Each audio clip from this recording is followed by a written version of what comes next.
ravaging your peace of mind like that dream where you're naked in front of the whole class. We are the test you never studied for. 665.66 UHMR Chemrat Radio. Coming to you live tonight from Bulge's Sumprack City. Thanks for the memories, Gobbo. You're welcome. From Innsmouth News, the Administratum Marshal was found strung up by his intestines outside the Lex Organa archive sinks on sublevel 78. The words, "all embrace the Kindred," were painted in his blood behind him. Well, no gang or cult has claimed responsibility yet. Rumors point to the long-thought-dead Emperor's Kindred, a cult which has not operated in the Underhive for at least the last standard 200 years. Oh, good. More ancient religions and hokey wizards. I am your captain of this band of miscreants, the neon-splattered twin-axed aficionado Goblin King, joined today by my partner of the pirate Vox Waves, the two-fisted gunslinger of Mayhem Alley, Marky, and crushing spines just like he crushes all those hearts. It's the polar bear of the Frost Hollow himself, ChuckeFly. What's up, my fellow fur burger crushers? Fur burger crush, Jesus. Really, Chuck, in the first like 30 seconds, we're really going there? Hey, I mean, you've seen the movies, like they go under the Demolition Man the other day. They were eating rat burgers. You know, all the fur's not out. That's not me. It's you guys. He's not talking about the naughty yo-yo. He's talking about the fur burger. You gotta pluck it out all yourself. Is that how it is? Yeah. Sometimes you do. That's why you gotta wear those hair nets. What's that line from that Tenacious D song? There's something in your teeth. Let me get it out for you. That's fucking teamwork. Yeah. Welcome to Under the Hive of Madness, episode 102, Worldbuilding Histories. Over the last 6 months, we have focused on the foundation of the Imperium of Man, starting with the Unification Wars and progressing all the way into the early half of the Horus Heresy. It's a relatively small chunk of time when you consider the absolute wealth of the 40K timeline. So we've really looked at like this maybe 300 or 400 year period. And when you look at the fact that the 40K timeline starts in like 28K and obviously goes to 42K, you're talking about, or no, not 40,000, 20,000 years? Less than 20,000 years, like 18,000 years. Well, it starts from like the Horus Heresy. There's like that big gap between the War in Heaven and 30K. Yeah. Well, and the reason I said 28K is because 28K is kind of around the time that the Age of Strife really kicks into the Unification Wars. Yeah, obviously, when you look Great at Depression. Yeah, 30K straight, Great Depression. Exactly.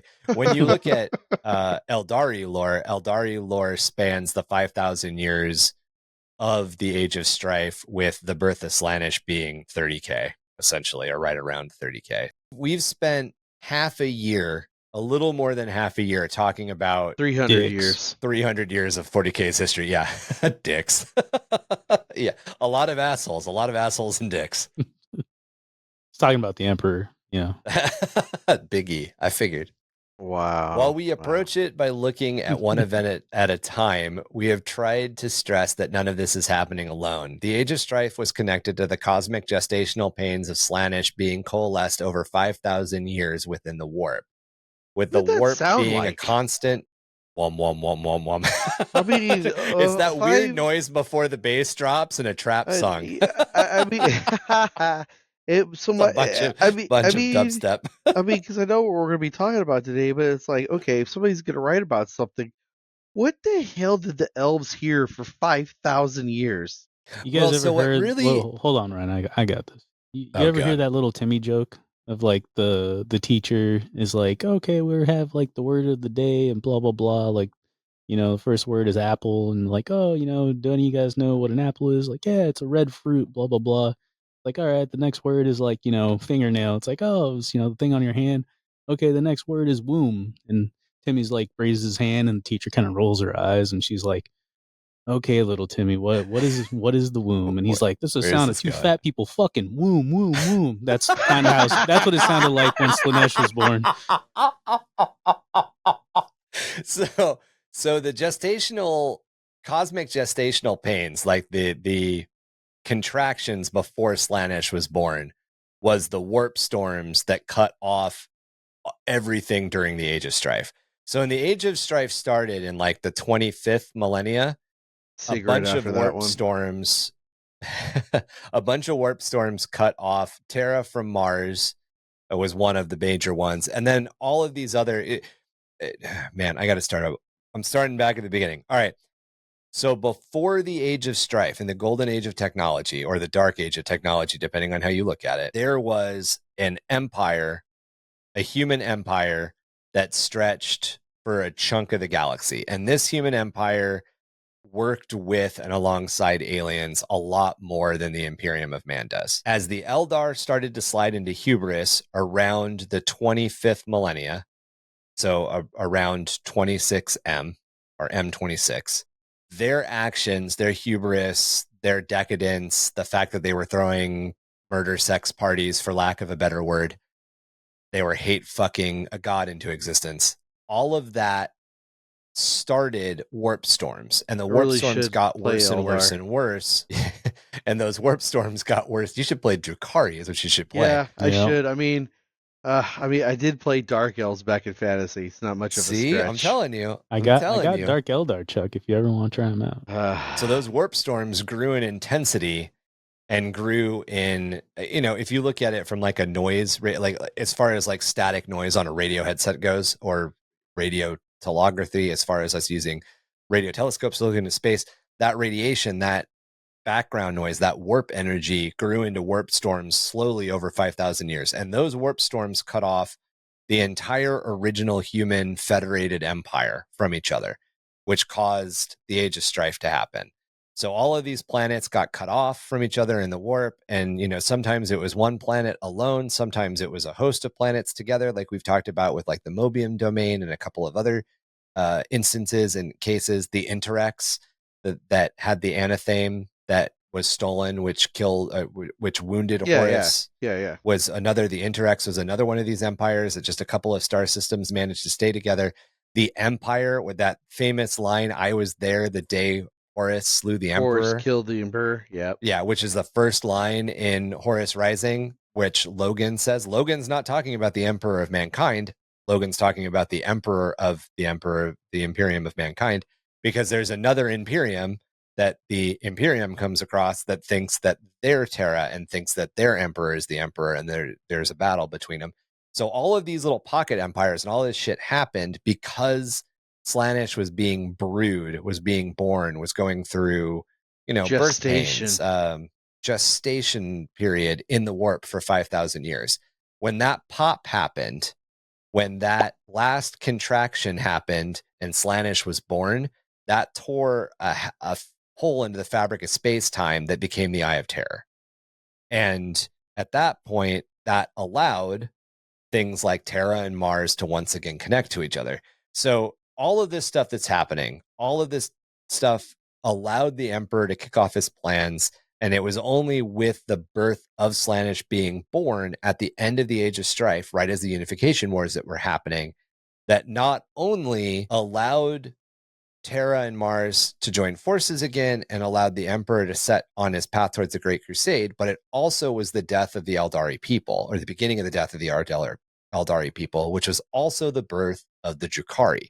So this is what we're talking about. All of these historical events are linchpinned around this one thing happening, which is the birth of Slaanesh. If that makes any sense. Yeah. Does that? Yeah, that answers. Yeah.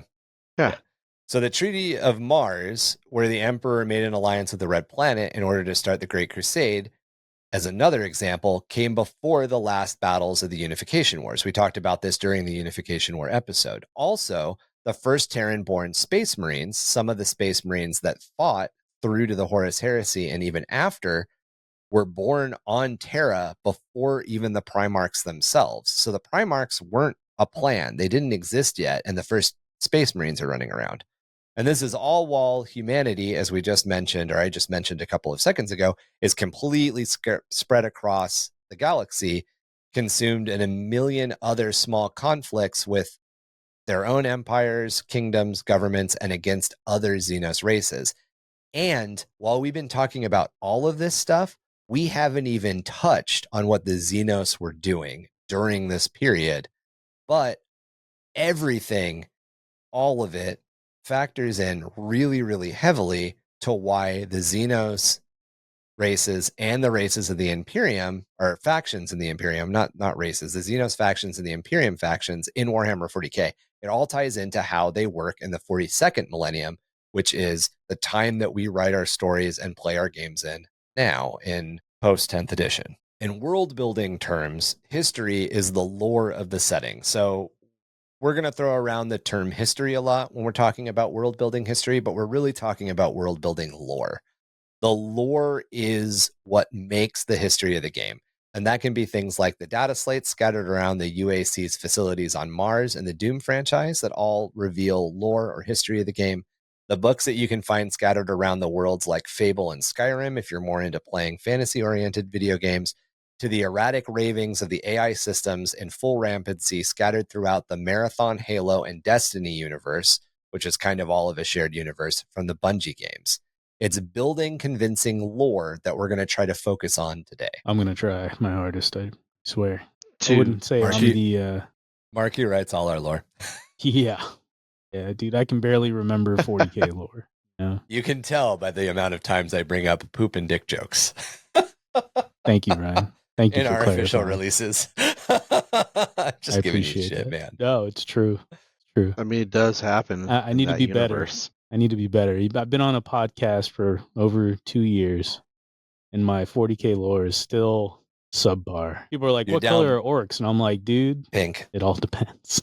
It all depends. It all depends. Where is it? It's a half true answer, right? Yeah. It all depends. Red, blue, green. It's some form of green mixed with something. White, red, blue, green, black. Doesn't matter. You're all red on the inside. Starts up chainsword. No. There you go. Exactly. And then the Tau raises his hand and is like, "Not necessarily. I'm blue on the inside." And then he dies. And it's no longer a thing. With a horrible squelching noise. That's right. Yep. A weird wheezing noise from their non-existent nose. And then when you're that space marine, you eat it anyway, and you say it tastes like purple. How far do you think you can stick your finger into a Tau's nose hole? How far do I think a normal person can, or a space marine? Let's say space marine. I think a space marine can tickle the back of the Tau's skull if he tries hard enough. Yeah. How far before it hurts? I imagine the nasal cavity of a Tau is probably like the nasal cavity of a human. I don't know. That's an interesting question. Right? That's a good one for the Tau I think they're episode. probably like probably how far a little before bit you more... hit the G spot of the sinuses. Like how Maybe... Have you ever accidentally okay, I'm not going to say accidentally shoved anything up your nose because I don't think a lot of people have done that. Have you ever been to an ear, nose, and throat doctor and had them stick something up your nose? I mean, we had to all swab our noses. Oh, yeah, here, that's right. The like COVID. A while back. The G spot of your nasal, the G spot of your nasal cavity is not a fun one. It hurts like a mother. Yeah, it's not like your ears. What right? are you doing up there? Oh my God, no, your ears hurt too, bro. The weirdest thing is when you're trying to clean your ear and it makes you cough because your ear, nose, and throat are all connected to each other. You ever notice that? I don't know. That's just me. No. So you just answered Marky's question about the Tau. Like that Q-tip's going way in too far. Q-tips and going like in too how far. bad do you think the mucus is? Like if they have a cold, with a Tau? I think it's like. Do you think it's like more seeping like out of their face? You know what? No, I think it's more like gills, like a cow. I think it's more like a cow. It's just constantly going. Their face is always wet. Yeah, and they don't show that they got really long tongues licking their nose all the time to keep it clean. They're like pugs. Yeah. So they breathe. They can. They can smell. Breathe. They can smell the flavor with their face. Tau's just sitting there and. Is Jim sleeping? Nah, Jim's just breathing, man. It's just like a pug. I'm telling you. Yeah, I wonder what a CPAP looks like on their face. Like, is it just like a whole headgear thing? Or... What do you think a crisis suit is? Yeah, oh my God, I like it. All Tau. makes more sense. We're making fun of Tau a lot for a race that I like. Too bad Tom's not here to defend himself. Oh well. My God. So during the events of the heresy itself, while the bulk of the Istvan III atrocity took place over the matter of a couple of days, again, the actual battle that we talked about was only a couple of days. The full conflict, the second half of that episode that we talked about, that all dragged on for about a year. So the chaos forces, the early traitor forces, I shouldn't call them chaos yet, the traitor forces going in and trying to root out the rest of the loyalists, the battle between Abaddon and Loken, all of that crap happened over essentially a year. And that actually overlapped with the drop site massacre of Istvan V. So the drop site massacre of Istvan V started not too long after the end of the virus bombing of Istvan III. But if you remember, the virus bombing of Istvan III was not the end of that battle. So Istvan III and Istvan V overlap each other, with the fighting on Istvan V actually wrapping up before the last shots of Istvan III were actually fired. We also have what the other legions were doing with the Imperial Army contingents under their command to consider at the time. For instance, the Blood Angels and the Dark Angels were technically still fighting in campaigns that are considered to be part of the Great Crusade, because they were dispatched to those Crusade regions during the Great Crusade, and those battles, even though they happened during the beginning of the Horus Heresy, are technically Great Crusade battles. We've also got other things like the Space Wolves and Thousand Sons playing out their own little drama on Prospero, the Imperial Fists and White Scars being basically stuck during or near Terra during all of this, as they were both on the return from their own campaigns, and the Ultramarines during the Istvan III, Istvan V timeline have been sent to muster at Calf, where we know the word bearers joined them because we talked about that. And this is all while the Eldar craft worlds are fleeing further and further away from the Eye of Terra. The Drukhari are attempting to stabilize their own realm in the Webway, which becomes Korama, or Comoran. Wait, Komora. How the fuck I forgot that name? Komora? Right? Komora. Jesus.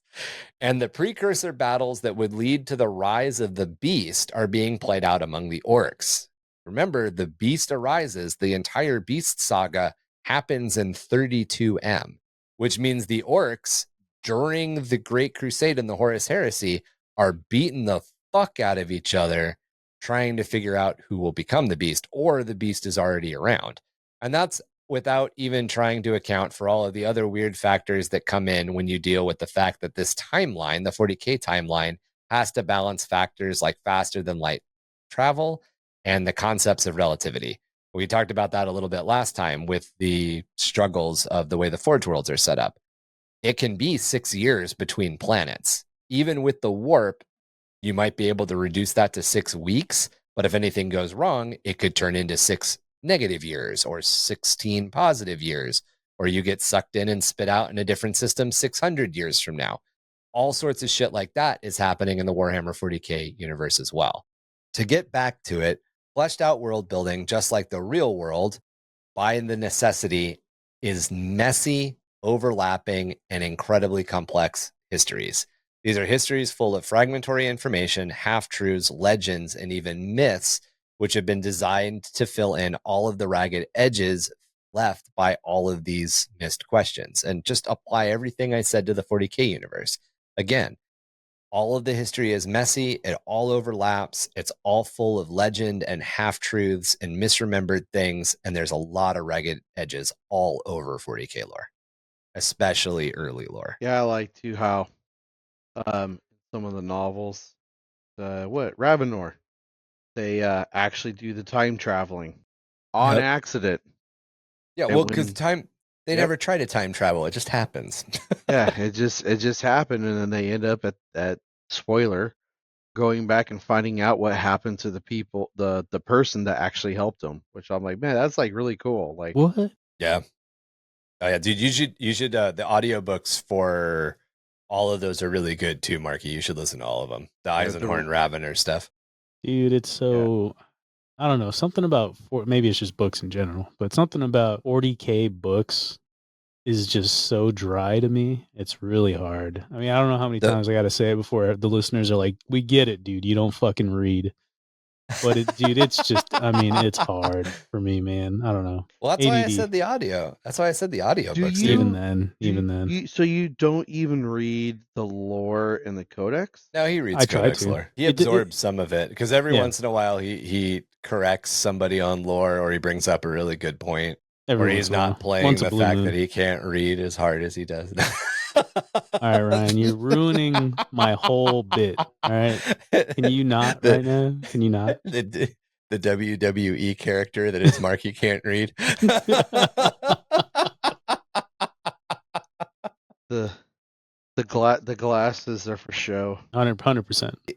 I definitely know what you're talking about with a lot of the 40k lore being like super dry, especially the Black Library stuff. The Eisenhorn and Ravener stuff, though, is not like that. It's very action packed. I think I've tried to listen to the first one. Okay. I might have finished it. Got it was you. a while back. Right. I don't think I got to the part. Maybe I did with the demon host. Was the demon host a part of the end of the first book? Yeah. The demon host kind of stays around for the 3 books. He might be more part of the second one, but I think by the end of the first one, he's around. Okay, I feel cherubable, cherubale or something like that. Yeah, cherubial. There you go. Yeah. Cherubial. But I didn't get into the second one because I wanted there to be more Xenos, and I think I knew this going in. Like I wanted there to be more because more it's called Xenos. Yeah, and it's definitely more like chaosy demons and cult vibes. There's a lot because and that even happens with Ravener because Ravener is all chaos. They're both Xenos Inquisitors, but they both get wrapped into these crazy chaos plots. There are a lot of Xenos stuff though. Especially in Ravener, they go to a weird planet. You know what book I was able to get through like flawlessly was it was actually an older book, but The Eye of Terror. Yeah, it's a pretty good one. I've mentioned it a couple times, but Eye of Terror was definitely like one that I did not put down. I think I mentioned it in an earlier world building episode. There's a book. It's an older book. I think it may even predate the actual Black Library start date. I think it's one of the ones that's a Games Workshop publishing of the Black Library rather than the publishing house Black Library, because that's a thing called Demon World, and it's literally like the dude wakes up in the morning and he goes to sleep because he's been walking for a day. He goes to sleep, and when he wakes up in the morning, he literally has to spend like an hour finding his head and putting it back on his body, and then reattaching his arms and like all of this crazy shit. Because he's on a demon world and the rules are just different. Yeah, it's crazy. Some of the shit, especially some of the like 80s, 90s shit, is really wacky and awesome. That's what makes it cool. Because it's just balls to the wall. I think I appreciate that more. I'm not there's a lot of that in Ravener. Ravener, they go to a Xenos planet and deal with the Xenos species that's really, really weird. Very, very weird. Yeah, there's a lot of the Ravenor ones is very forget which one it is, but they're very dark. They're very horror movie. Yeah, they are. And then the Magos, which is the series that kind of bridges Eisenhorn's series, Ravener's series, and then sets up Beckwin's series, which is the one that's being written right now. The Magos himself, his like 3 or 4 stories, the ones that deal with him directly, all deal with Tyranids in some way, shape, or form. See, that's the thing with the whole world building, I think is cool. Like lots of zombies too. Those books connect.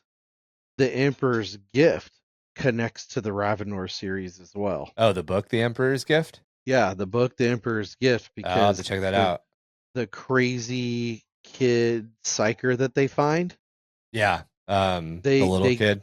Yeah, they give him over to the Grey Knights. Oh, that's right. Yeah. And that's the other thing that's really interesting. And I mean, that's just part of Dan Abnett. A lot of the Dan Abnett stuff is so ingrained in the like core of what 40K is. All the core factions and lore. Yeah. In the history of the real world, we have half-truths like the Greek historian Herodotus, Marky's favorite, from the 5th century BC, who straight up made shit up. to fill in gaps. Is it because he made shit up, or is it because his name is Herodotus? I've never understood why you like him. Both. There's definitely accounts that we come across, that modern historians come across, and they're like, oh, Herodotus reported that like a battle happened here. And they're like, nothing happened here. Herodotus just made that up. It's like the National Enquirer, dude. It's all, totally, you know? I'm pretty sure that something had to have happened around this area. So yeah, there was a big battle here. Or accounts like that of the 300, and this is before Frank Miller even got involved, being wildly exaggerated. The real Battle of Thermopylae being between about 7,000 Greeks under the command of Leonidas and about 30,000 Persians. So it wasn't 300 Spartans versus 500,000 or 40 million or whatever it was Persians. The Greeks still held out because they only had one road that they could use to force the Persians to fight in a way that mitigated the fact that they had numerical superiority. But even the famed last stand of the 300 is a historical lie. The 300 were backed by a further 700 Thespasians and possibly 900 other helots. And helots are essentially indentured warriors, so like slave warriors, which paints the battle in a completely different light. When you think 300 versus even 150,000, you're like, oh man, those guys were super brave. When you look at it being more like there were 20,000 Persians left and there were like 3,000 or 4,000 of the other side, you're like, all right, guys, it's still impressive, but it's not as crazy as you made it sound. It's definitely not the famed 300 versus the entire world, which is even how the conflict was painted before Frank Miller made the movies. The Battle of Thermopylae is something that's famous. It's famous for its exaggerated lie in a lot of ways. It's still badass. Hands down, it's still badass as fuck. Love that movie. Very accurate. In another case, Marky is throwing out all of the historical information I gave and going, nope, the movie is true. even the Persians are very accurate. Yeah, them goat heads with the nipple rings and stuff is pretty good. Right, that's right. So smoking ganja. Oh, sorry. Smoking ganja. I gotta find this. We're going to talk about this thing here in a second. So cats rose to legendary status in Egypt because they protected the house from vermin like rats, venomous snakes, and scorpions. Remember, the most successful killer in the animal kingdom is actually this tiny cat. If you join us for $3, $6, or $9, you can see the most dangerous killer on the entire planet. This cat, which is the size of a house cat. Dear God, Ryan, the thing is a monster. It has a 60% kill rate, which is unheard of. I think as a comparison, a lion's kill rate is 15% and a tiger's kill rate is 8%. So the two most dangerous big cats we think of have really low numbers. This tiny cat, it's like the Savannah cat or the Savannah night cat, has a 60% hunt to kill rate. So it sets out to hunt something and 60% of the time it fucking kills it. It is the most successful killer on the entire planet. Whoa. And they basically look like pets. What are those what are those things? They're like rabbits with like deer antlers. Jackalopes, those don't exist. That's a cryptid. What? We will talk. Yeah, that's a cryptid. Don't lie to me, Ryan. Those aren't real. I've seen them. Real. I've seen them. I saw one on Scooby Doo, dude. Don't lie. We are going to talk. We're going to talk about jackalopes. Okay, I didn't know what we were going to talk about in the next Loris Obscurus. I now know we're talking about jackalopes. Jackalopes and snipes hang out together. So basically, because things like this and other cats like the Savannah and the Serval and the Bengal and a bunch of other old, like ancient cat species, they became the early domesticated cats. And because of that, crops are overall healthier. Food stocks could last a lot longer because rats and other shit weren't in them. And the rich, those that could afford it, could buy them and they could protect their home from dangerous and sometimes deadly nuisances. So not only do rats and venomous snakes and scorpions infest your food stocks and your farms and do damage there, but if they get into your house and you're a rich person, they could bite your staff or they could get into your personal food stocks. So cats became kind of big in Egypt. They held this position because they policed, they killed all of the vermin. This led to them being seen as good luck to keep around. It was good luck to have a cat around. And just like the modern day Instagram influencers did, eventually Egyptians started to use their extra income to do silly shit, like dress their cats up in jewelry and costumes. And this led to cats becoming deified. And Mafdet, one of the Egyptian gods, the first Egyptian cat-headed deity, was actually seen as the protector of the pharaoh's chambers. And literally, that's what cats did. Cats protected the pharaoh's chambers. Pharaoh being small p, not capital P. They were seen throughout this entire time as being these like protectors of food and of home and all this stuff. And because of that, cats became magical creatures that guarded the entrance of the dead pharaohs into the underworld. This is how history morphs into myth. This is how these things kind of lead to each other. Yeah, I can say I know Marky has one of those cats, and so do I. That murders fucking everything. Yeah, Marky's cat.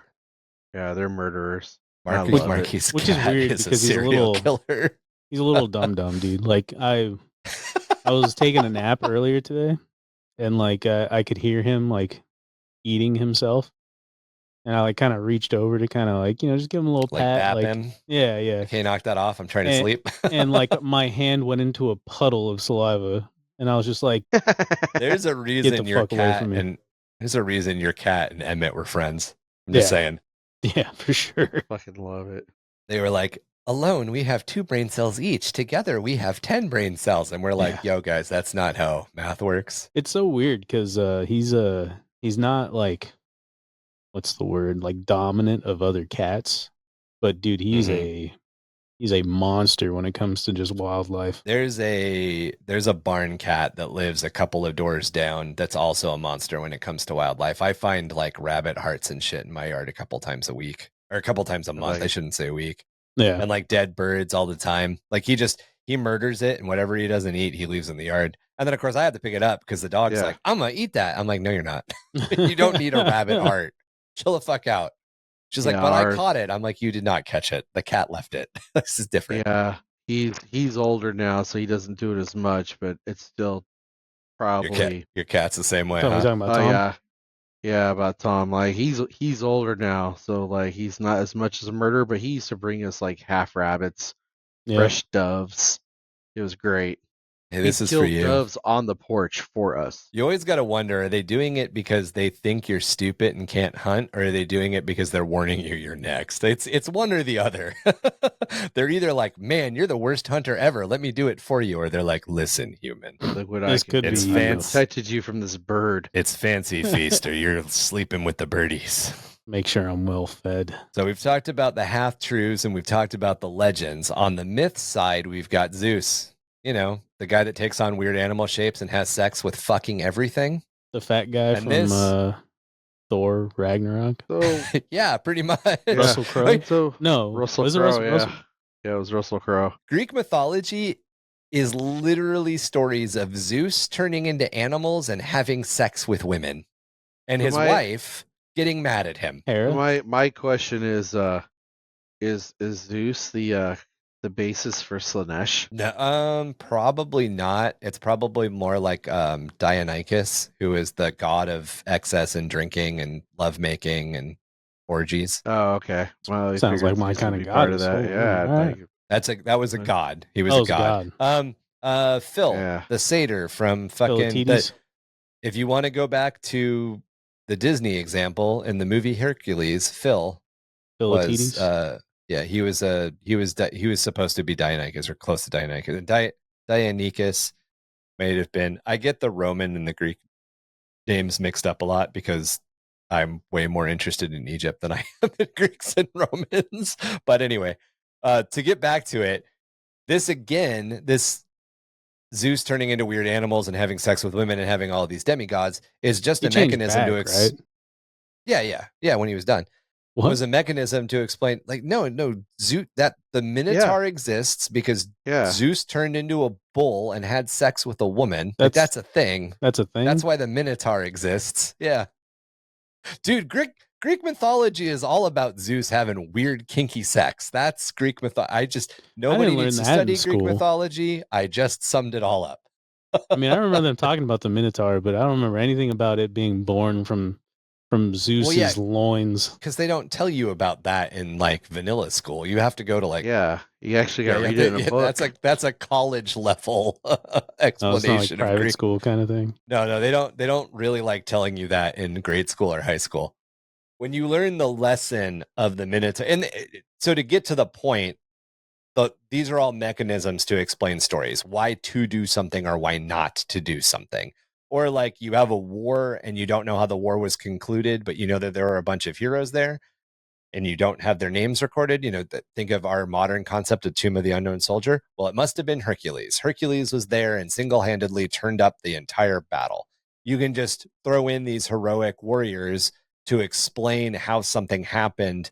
And then every single time it's retold, you lose a little bit more than just the sensational part. So it may have been, Hercules and 5 other heroes the first time the story was told, but the 4th time the story was told, all that anybody remembers is Hercules was there. It stops becoming a story of the unknown soldier, and it literally becomes a story of a hero named Hercules. Most of the Greek gods, to pull this all the way out, became the Roman gods.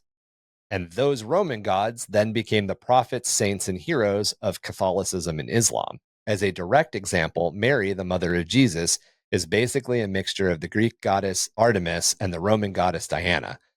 These are both goddesses of wild animals in the hunt, and they are both known as the Virgin Mother and protector of childbirth. And the Virgin Mary is a virgin mother who bears the Son, who is the Savior. And by the birth of Jesus, all babies no longer are affected by original sin and can go straight to heaven. So basically, Jesus is born to protect us from our sins, and now everybody can get into heaven because Jesus was born. So literally, Mary is the Virgin Mother, and she is the protector of childbirth, which is a transplant from these older gods. Now, at the same time, Mary, Joseph, and Jesus were most likely real people. And the rise of what was seen as the cult of Christianity, which is now the religion of Christianity, Catholicism being part of it, was a time of unrest and upheaval that's actually recorded in Roman history. So again, history comes from this wealth of sources. There's all of these different myths, there's all these different legends, there's all of these different recorded things, whether or not they're half written or fully realized, and they all kind of mix together to form the basis, the lore, if you will. When you're looking at writing it, when you're looking at world building it, the lore. But when you're looking at history, the core, the folklore that we all know as ancient history or as history that's written down. So what you're telling me that Herodotus is a perpetual that just... Yes. That's what I said. I'm pretty sure. Herodotus is actually there the whole time. Herodotus is the 19th, or no, the second. What was the second and the 11th were the missing Primarchs? Herodotus is the second Primarch. Yeah, I mean, Herodotus would be that's actually a really good comparison, Chuck. Herodotus would be Malcador. That's a very apt comparison. Herodotus and Malcador kind of serve similar purposes. Yeah. Herodotus was a real historian. Malcador is a character. But, it's like the same concept there about the lessons in the history where the emperor would actually be a different figure in history with a different name. He's probably actually Zeus. The emperor, I would say, is probably a little bit... Yeah, Zeus might be a good one. Zeus without all the weird sex stuff, because the emperor is not really known for running around having... Well, actually, you know what? I take that back. The emperor does tinker with genetics a lot, and Zeus was tinkering with genetics a lot. That's a good point. If you really want to get down to it. But anyway, history comes from a wealth of sources: oral records, written accounts, fossil records, archaeology, and anthropology. And in the modern age, recordings like radio shows, TV shows, streamed documentaries, and even podcasts. In fact, the movie Galaxy Quest even makes a joke at this expense by having the aliens refer to the broadcast televisions that they have seen as the historical records. Was that a good Galaxy Quest? I love that movie. It's such a good movie. It is. And history hasn't stopped. It's continuing to run, and it's never going to slow down. History is what we call is like a kind of a living thing. There are new methods of recording and keeping history, like social media and content platforms of Web 2.0, and they keep a running record of everything that's happening as it unfolds. In fact, with TikTok and Imager accounts sharing the Ukraine people's side of the most recent conflict. There's also footage of the Beirut explosion being widely spread on YouTube before it was shared anywhere else, and Twitter accounts providing more useful and up-to-date information during natural disasters like the 2008 California wildfires, even before the news could. So these are all things that when they happened, they're current events. They're things that you need to pay attention to because they're happening right now. But in the example of the Beirut explosion and the 2008 California wildfires, those are recent history. Those are things that are being looked at as historical events now, and they were not historical events that were recorded by the news media. They were historical events that were recorded by social media and Web 2.0 platforms. And just like ancient times, we've seen how some of that historical information, that modern historical information, can be falsified or weaponized incredibly easily, especially with social media. We see the falsification and the weaponization of factual information constantly. In fact, some of the social media platforms do it on purpose to drive engagement. They want us to talk and argue. They want us to use their program more. So they give you part of the story or a weaponized or false version of the story just to get you to argue. And that's not a new thing. As much as people love to be like, them damn kids and their social media, that this has been happening forever. We just called it propaganda before or whatever. The idea of fake news is not new. It's just nowhere close to new. No, it just changes. Yeah. It's like that whole thing. I don't know if you guys have ever seen the comic, but there's a comic and it's a bunch of dudes like it's a bunch of guys on it's a bunch of guys in a coffee shop, and like the kids in front of them, the people in front of them are on their phones, and the two older guys are like, oh, these damn kids and their cell phones, they'll never look up. And then it's back one generation, and it's those guys as young kids looking at magazines on the subway, and the older guys are like, these damn kids and their magazines, they're never going to look up. And then it goes back one more, and it's two guys on the train reading newspapers, and there's two older guys going, these damn kids in their newspapers, they're never gonna look up. And then it goes back like one more generation, and it's like it's the same thing. Every generation finds a reason to complain about the new generation's way of getting information. It's the same thing, and I think what people forget about is now with the social platforms and everything, it just spreads faster to more people, and it's all the same shit, all the same stuff that's been going on for thousands of years. Yeah, it's just the new way of getting it. It's just now everybody can see it instantly, whereas before it had to be drawings told by word of mouth. Well, now you can just go on your, OnlyFans or whatever it is and see it instantly. Only falses. We had OnlyFans. That's what you go to, Chuck. The goddamn social medias and their OnlyFans and their OnlyFans is spreading all this propaganda. They're Pornhub primes. But like, so we talk about, the new buzzword is fake news. Everybody says fake news all the time. The buzzword before fake news was propaganda. The buzzword that meant the same thing before propaganda was yellow journalism.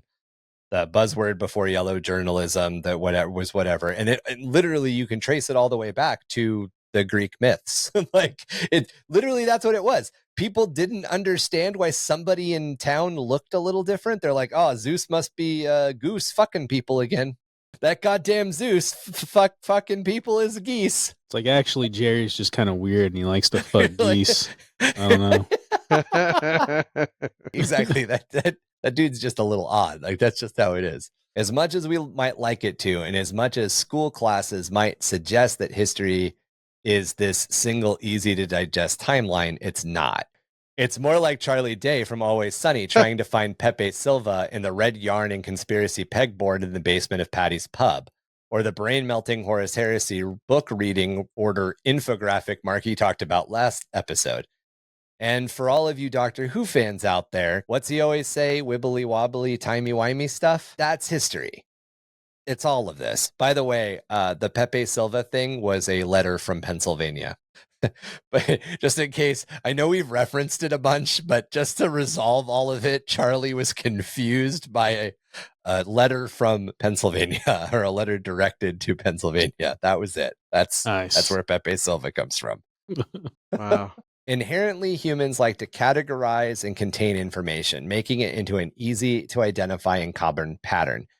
This is why we see things in random shapes. This is why we see faces in leaves. This is why all of this stuff, the face on Mars, the pyramids in Antarctica, this is all humans trying to apply pattern-seeking behavior to things that don't fit a pattern. There isn't a pyramid in Antarctica. There isn't a face on Mars. They're just mountains. And if you look at actual pictures of them, it's really obvious they're just mountains.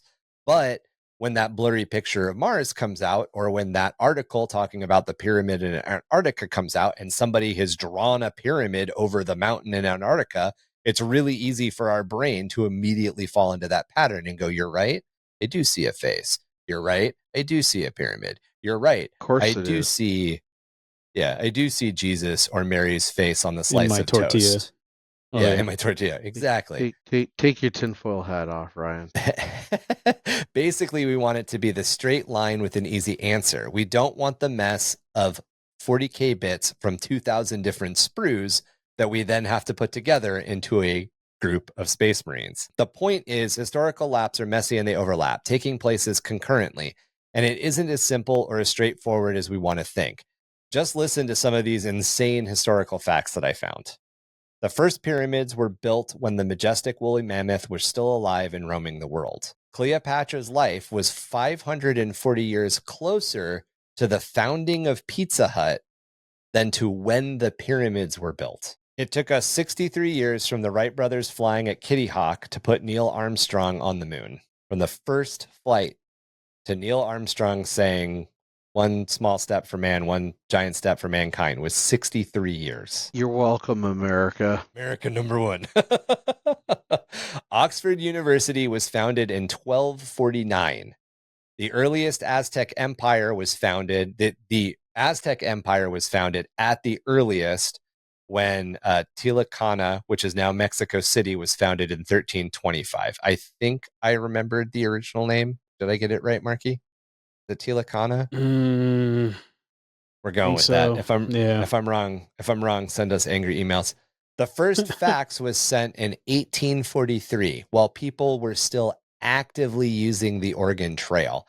And we still use fax machines today. This is just some of this stuff that, like, we don't think in general. When you think about woolly mammoths, you think about cavemen. You don't think about the pyramids being built. When you think about Cleopatra, you think about the pyramids. You don't think about the fact that she was actually born closer to us than she was born to the time of the pyramids. Egyptian history, the Egyptian Empire was a staggeringly long amount of time. The fact that aviation expanded as quickly as it did is insane. And a lot of that's because of war. 100% hands down, it's because of war. Oxford University, really, really old. There's a couple of other universities that are up there too, and even libraries that are just ridiculously old. And we don't think of, we think of the Aztecs as being this ancient empire. We don't think of the Aztecs as literally having been around like 700 years ago, 800 years ago, 900 years ago. Not really that long ago, if you think about it. We put the Aztecs in like Egyptian range, not in the late Middle Ages range. Pizza Hut range. Pizza Hut range. That's right, Pizza Hut range. Not in the British Empire range. Right. We often try to identify singular events which led to big moments in history. One of those would be the Bronze Age collapse. Stuff like an invading army, the rise of some new superpower, or a massive natural catastrophe to tie everything up in a neat bow. When in reality, it was multiple factors. The Bronze Age collapse happened due to invasion, volcanic events, droughts, migration, and of course the entire economic system collapsed because bronze, which had been the basis for their economic system, was being replaced by iron. It also didn't happen overnight. We talk about the Bronze Age collapse as if it was this singular point in history. It took between 50 to 100 years to happen, and that was late in the 12th century BC. So we're talking about a long fucking time ago too. Now, when we're saying Bronze Age, I'm not a big history buff. Bronze Age weapons. Is like Bronze Age of technology, like you said, so bronze weapons. So Stone Age was stone tools and stone weapons. Bronze Age was the next age. It was bronze weapons and bronze tools, and that was replaced by the Iron Age, which a mix of bronze and steel or something like that. Bronze and iron, or no? Iron is a mix. Iron is an element on its own. Steel is a mix of bronze alloy and of iron. Bronze is a mix of tin and copper. Bronze is not involved with iron. And the Iron Age was largely replaced with the rise of empires, essentially.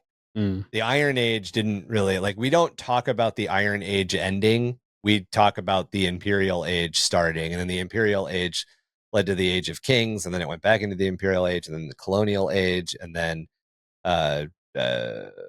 modern, postmodern, where we are now, the Renaissance. There's a bunch of different eras that came up.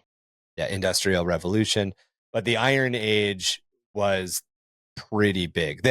Everything you think of is happening between the Roman Empire, which was an Iron Age empire, and the Castle Age, the Renaissance, the Castle Age. That's all the Iron Age. All of that is the Iron Age, essentially. Probably learn my metals and play Minecraft more or something. I don't know.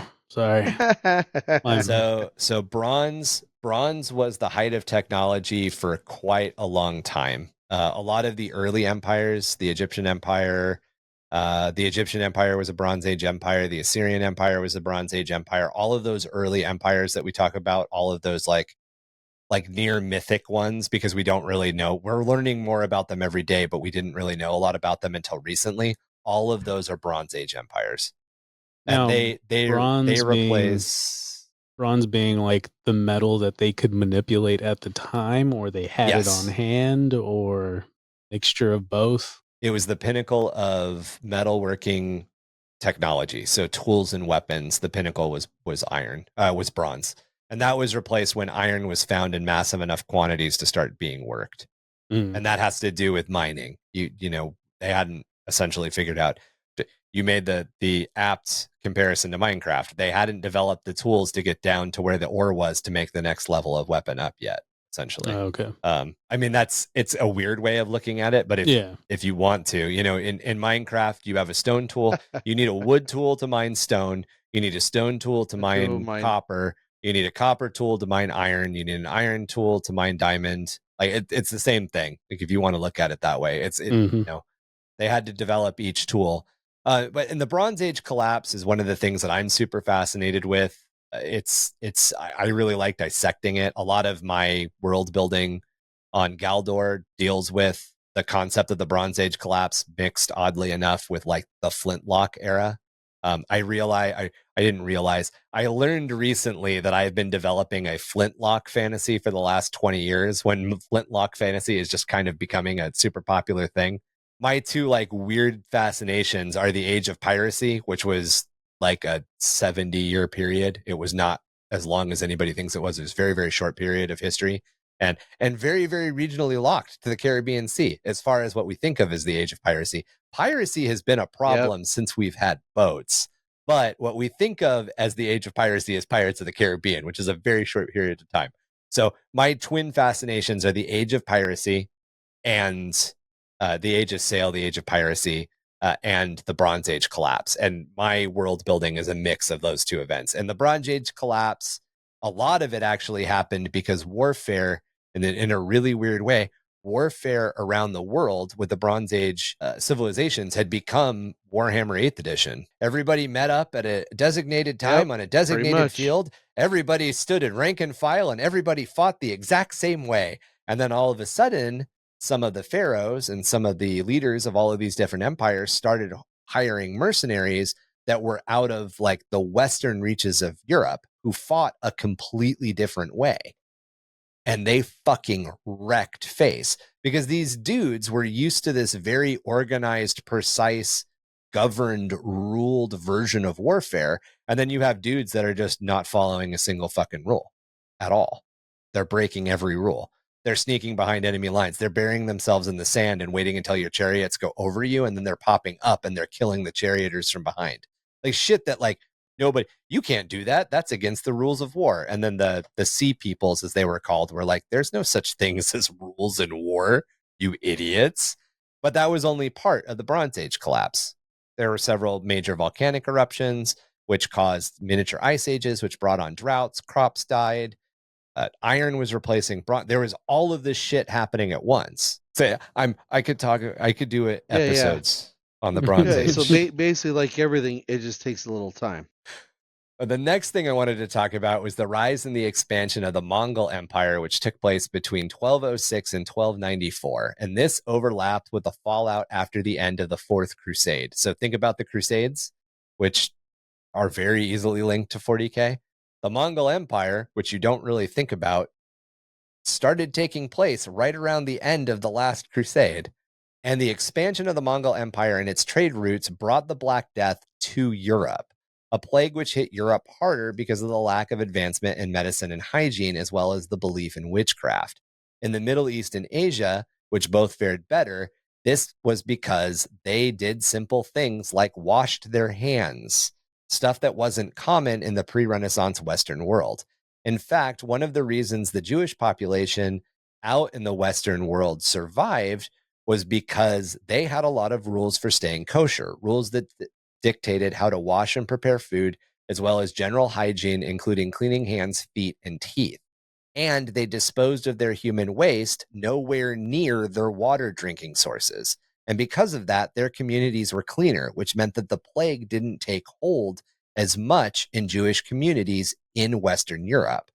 Not to mention how Jewish populations actively quarantined to keep the sick separated, while most of the rest of Western Europe, somebody would get sick and you would just stay in the home, because a lot of people believed that the plague came from God. It was God's wrath. So they kept plague victims in secret. They hid them from the real world inside their homes, which just spread the plague. That's great. Yeah. And this led to a lot of the non-Jewish communities seeing how Jewish communities survived the plagues, and then they started to blame the plagues on those Jewish communities. And this continued a cycle of pogroms, essentially ethnic cleansings, which reverberated in Western Europe all the way to World War II and the Nazis.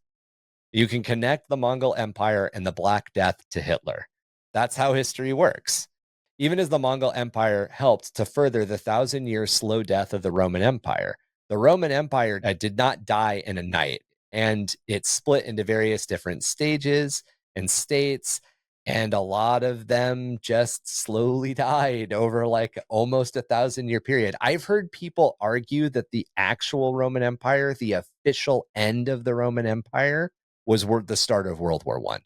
Because the last vestige of the Holy Roman Empire stopped being the Holy Roman Empire at the beginning of World War I. And one of the examples is Kaiser Wilhelm. Well, Kaiser Wilhelm, the leader of the German Republic. The word Kaiser comes from Caesar because the Prussians, before Germany was a state, was part of the Holy Roman Empire. It's a stretch. That's amazing. I don't really agree with it. I think that the Holy Roman Empire died in the 1700s, but still, we have this tendency to think that the Holy Roman Empire died before the Middle Ages. The Holy Roman Empire died at the end of the Renaissance. Is that why they called Caesar Kaiser and All Out New Vegas? Yep. Kind of just a play on that. Oh, no, Kaiser and Caesar are the same word. It's just the Prussian word for it. It's literally the same word. Yeah. And there's a lot of stuff. I mean, the reason that so much of our modern culture shares so much with the Roman Empire and has so many roots in Rome is because the Roman Empire literally lasted in one way or another for like 1,500 years. We don't talk about it. We talk about it as being like this 200-year empire, but it lasted for a fucking long time. The Mongol Empire also is responsible for creating what we think of as modern-day China. After the Mongol Empire forced the unification of two major and several smaller Chinese kingdoms or countries into a single dynastic country, which outlasted the Khan's empire and his children's empire, and that lasted until Mao's Great Revolution in 1949, which, again, created the modern Chinese state. So the Mongol Empire, the expansion of the fall of the Mongol Empire created China, And China lasted as a dynastic empire until 1949, when the Maoist revolution took over. That's crazy. And of course, there's the fact that over 100 million people in the world can trace their genetic heritage back to Genghis Khan. And his conquest killed enough people that it actually delayed anthropomorphic climate change by like 400 years. Anthropomorphic climate change, by the way, being the fact that humans do things that change the climate, which is also just insane to think. The amount of damage that the Khan did delayed global warming. What's the question for Conan? This is why at the beginning I said this is the episode where you're going to feel like you're taking a test you didn't study for. So basically, Marky, what Ryan was just talking about, watch the Conan movie, the original one with Arnold Schwarzenegger. So that's literally the Mongol Empire that he's with. Right, taking over. Very, very similar. So this guy's like the Eldar, right? Genghis Khan, just hate fucking killing all things excess, right? No, Genghis Khan was all about conquest, and so Genghis Khan would do. So Genghis Khan, he had a lot of kids. He had a lot of wives. Yes, you have a point there. But another part of it is there just weren't that many people left, especially in that part of the world after it. And one of the last battles that is considered part of the Mongol expansion, it's not, Genghis Khan was dead by this time, but there's a city that separates essentially the Middle Eastern Asian world from the European world. It was a trade city in the Mediterranean. I can't remember its name. It's a really famous one. I want to say it's like Mercadia or Mercedia or something like that. Maybe it's Mercadia. They were a walled trade city that basically separated these two worlds. And the Mongols came to their walls and couldn't get into the city. They just couldn't break the siege just lasted a while and they couldn't break in. And what Genghis had done during his time, depending on how you pronounce it, is he would roll up to a city and he would demand them to surrender. And if they surrendered, he'd be like, welcome to the empire, brothers. Hug, hug, hug, hug, hug. Genghis Khan's the emperor, by the way. Like, if you really want to look at it. But we are the true empire. I agree. Welcome to the empire. We are the true empire. Fuck you. Great. I'm going to kill everybody in this I'm going to have a war with you. When I win and you surrender, I'm going to kill everybody in this city except for 200 people. I'm going to send 10 of those people out to spread the story about how I murdered everybody. The other 190 are going to become my personal slaves. Like, that's what he did. So his sons kind of kept up that thing. So anyway, they get to this walled city that's between the separation between the Middle East and Asia and the Western European world. And they can't do anything. And they start putting the plague bodies of the Mongol soldiers into trebuchets and into catapults and tossing them over the wall. And then they leave. Yeah, I love that's awesome. So like literally the Black Death, which then wiped out 25% or 30% of Western Europe, was Genghis Khan's fault too. like he literally altered the entire, in a way that, we talk about Alexander the Great, we talk about all of these major, Napoleon, Hitler, we talk about all of these great figures in history, and great not being good, great being they had a massive impact. They greatly changed the course of history as we see it. Genghis Khan did all of that. It's incredible what he did, but he is in no way a good guy. It just like everybody else I named off. None of these guys were really good. Alexander wasn't really that good. None of these were good people. They had massive effects on history. They changed the course of everything, but were they good guys? What's a good guy? Everybody's a bad guy in 40K. All depends on your point of view. It all depends on who's right in the history. Yep. As we just laid out in all these real world examples of interwoven history, the legends and in some cases the myths and the depth that they go to are what we're aiming to do when we sit down to world build. The more your lore overlaps and mixes together, the more realistic it will become. It will provide more answers to questions you didn't even know you had to ask, and it will provide all sorts of interesting places to start a story from. And you don't need to write an 8,000 year history out in full, or even fully realize it if you do decide that you're going to focus on 8,000 years of written history in order to generate any sort of compelling backstory. Like any of the real world examples we just went over, you just need to layer it and make it complex. It can be as simple as 5 paragraphs of a script written in a podcast. We laid out enough complexity on the few historical examples we went over that there's already story kernels that if you were running a game or you were looking for a place to start, you could. We always approach these sorts of things in these episodes from a world builder's perspective. The world comes first. We're not focusing on the story. And while we talked about it in the past in more depth, just to put it in its place, this is the Tolkien approach.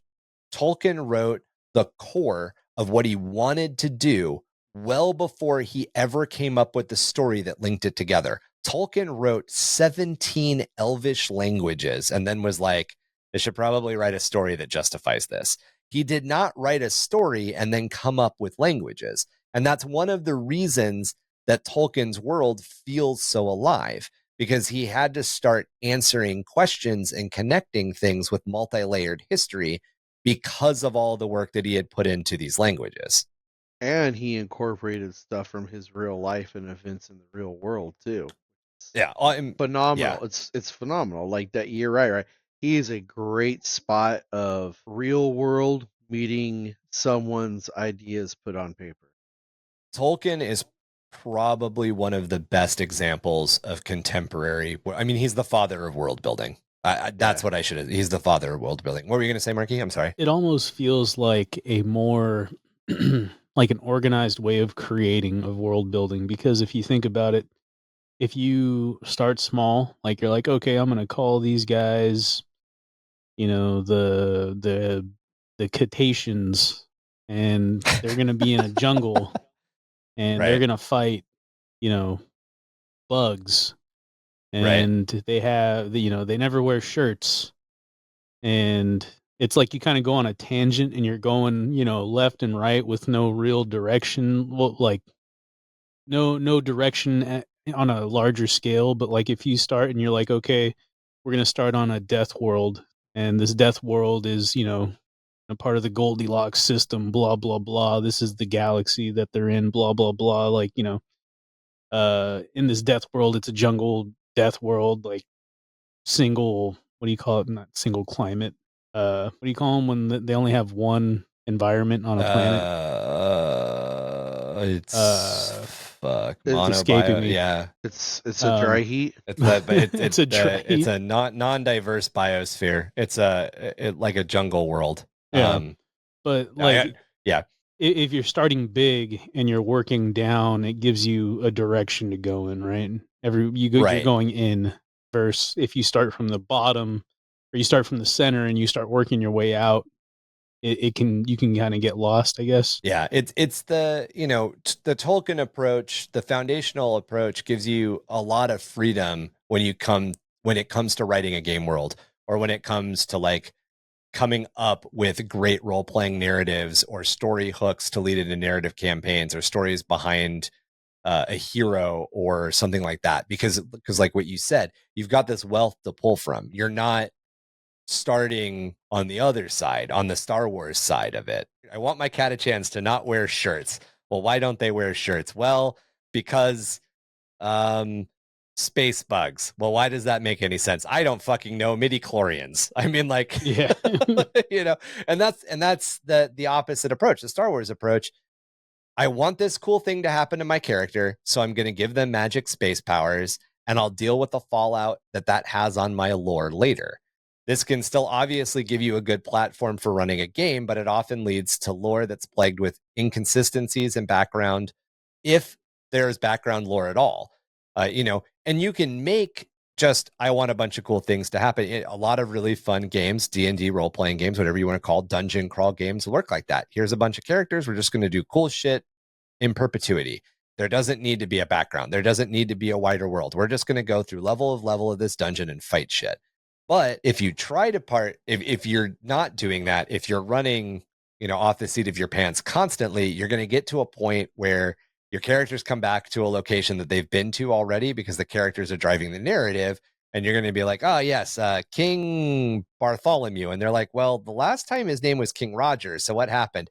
Oh yes, well, King Roger died of midichlorians, and King Bartholomew is the resurrection of King Roger, because I don't want to create a new character right now. Like you end up with this weird plot hole.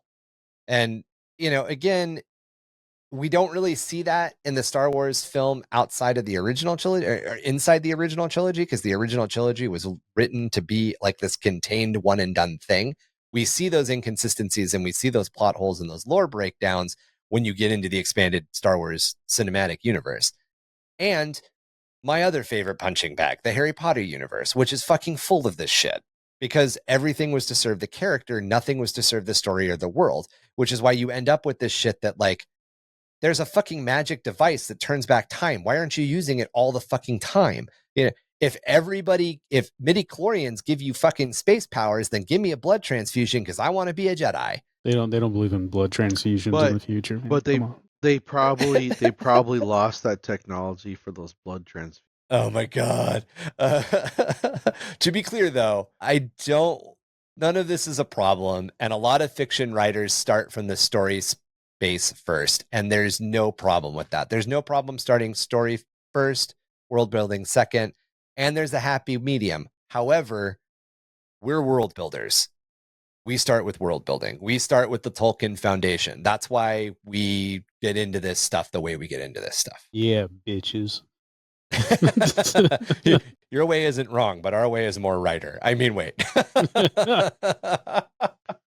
Well, I mean, too, like how you're talking about the D&D, it could just be, if you're going on big campaigns, whoever's running it has their basic concept.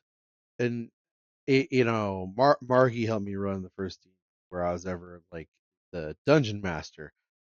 I have a lot of fun doing it because I like the spontaneous part of it. It's the whole, well, here's the idea, here's our concepts, let's roll with it, and force people to actually, like you said, engage. They should have a background for their character, so let's see their character act the way they think their character's supposed to act. Right. Well, and your first forays into anything, even your first forays into narrative play, even they weren't our first forays, but our first forays into narrative gameplay on the 40K tabletop streaming, we just did something random. The next narrative that we did, though, we were like, oh, well, let's connect to that random thing we did the first time. And we started to world build in reverse. Now, your first forays into a lot of this stuff, a lot of people, when you're getting into world building, and we're sharing advice, I'm sharing advice, the three of us are getting together and putting down our ideas based on a wealth of experience doing this stuff. I've got 20 years experience world building. So we're providing tools and tips for getting into that next level. There is absolutely no problem with your very first game being, I need to learn the rules and I want to run some dungeon crawls. Or I had a crazy idea based on the movie I watched last night. I want to run a one shot. I still do stuff like that. I got really, really into slasher movies like 4 or 5 Halloweens ago, and I ran one shots in Savage Worlds, which are literally a bunch of everybody played teenagers stuck in a house, and I had a killer killing them one by one, or trying to kill them one by one. Were they able to hide behind the wall of chainsaws and be safe? No, I didn't do that. That is it ended up being very Dead by Daylight. It did not end up being that Geico commercial. that is my favorite Halloween commercial, especially such a great commercial. When the stereotype, the blonde goes, "Why can't we just get in the running car?" The dude's like, "What are you, stupid?" Right? I fucking love it. We watched. I either hadn't seen it in a while, or no, I had seen it before. I get a lot of the Scream movies mixed up. We watched, I think, Scream 4 the other day. And in Scream 4, the big thing is that everybody is really obsessed with the stab movies. It's like a meta commentary. Like they're making movies based on the Scream killings in a fake version of the Scream town. And like all of the teenagers at that point are obsessed with these movies. And of course, the killer is killing people.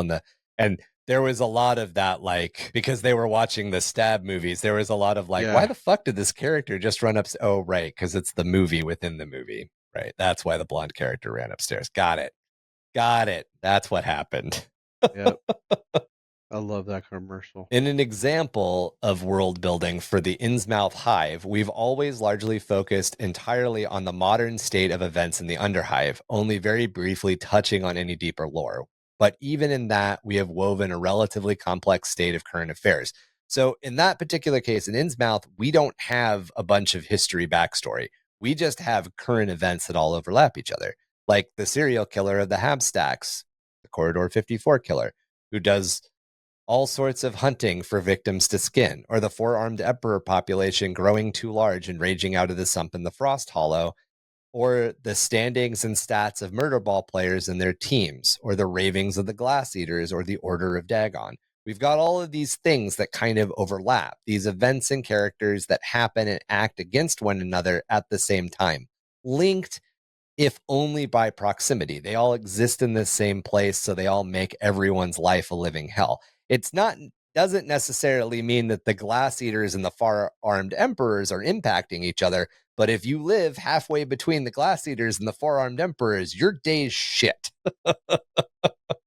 And as we expanded that lore into the Ordo Obscurus, we have even brought the Shadow Breakers and the Inquisition into it and taken a look at the events happening on other worlds within the same sector. History has even informed the more mundane aspects of Innsmouth's Hiver life, with the locations like Armageddon Memorial Park hinting at the Imperium's influence on the Underhive itself, even while places like Mama Kaz's Noodle House, the Hangnail, and Frank's Rucka Truck or Bexy's Flacken Jack all hint at established locations with deeper roots in the community that haven't yet been explored. These are all places we've talked about a lot and that we've kind of mentioned, if a radio station and our personalities in that fake port, those lore ports are talking about them, they impact the culture of the Underhive. And we've established that they're all very, very spread out. They're not all within the same neighborhood. These places are all over the place, and we're still going to all of them, which hints that these are rooted places in history. Yeah, I don't recall who wrote the story.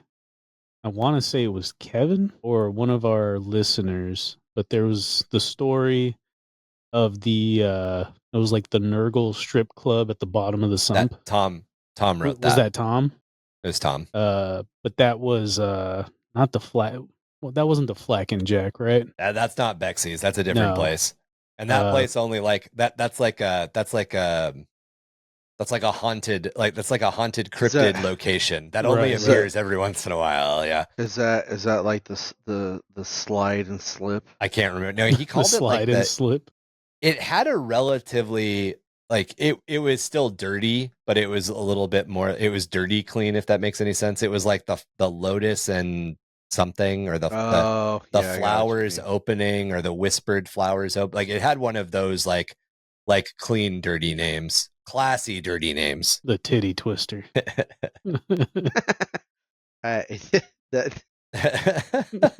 In the case of the Innsmouth Hive lore, we're doing it from the top down. We're starting with what's currently happening, and then we're using that to suggest a path, layering in what we want, and then using deeper lore history to justify the connections that we need to. What does it look like, however, when you do it from the opposite direction, when you build from the foundation up, which is generally how Tolkien did it. We're not doing the story-based one. We're still doing lore building, but we're not doing it from the first age. We're doing it from now. And the reason that we're doing that in a lot of cases is because we've got 40K to pull on. We have this wealth that we can already run with for ancient history. We don't have to write a lot of the backstory and lore for 40K because it exists. We just have to connect it the way we want it connected. Well said. Something to keep in mind as we look over these tips is the difference between what is actually happening in history versus what people perceive to be happening in history. From a game designer or a game master's position, it doesn't always serve the game's flow best to have those two things be the same. As much as a writer, you want to share everything in an expositional dump. In the Warhammer 40K universe, the orc player only needs to know why his warlord is leading the Wog. It doesn't really matter that the orcs are descended from the Kork, and the Kork were a genetically modified weapon made by the old ones to fight the Necrontyr and the Satan during the War in Heaven, and mushrooms. In the immortal words of Vasquez from Aliens, I only need to know one thing: where they are. That's what the orc player needs. That's it. They Where said are they? alien. She thought they said illegal It's alien. literally the line right after.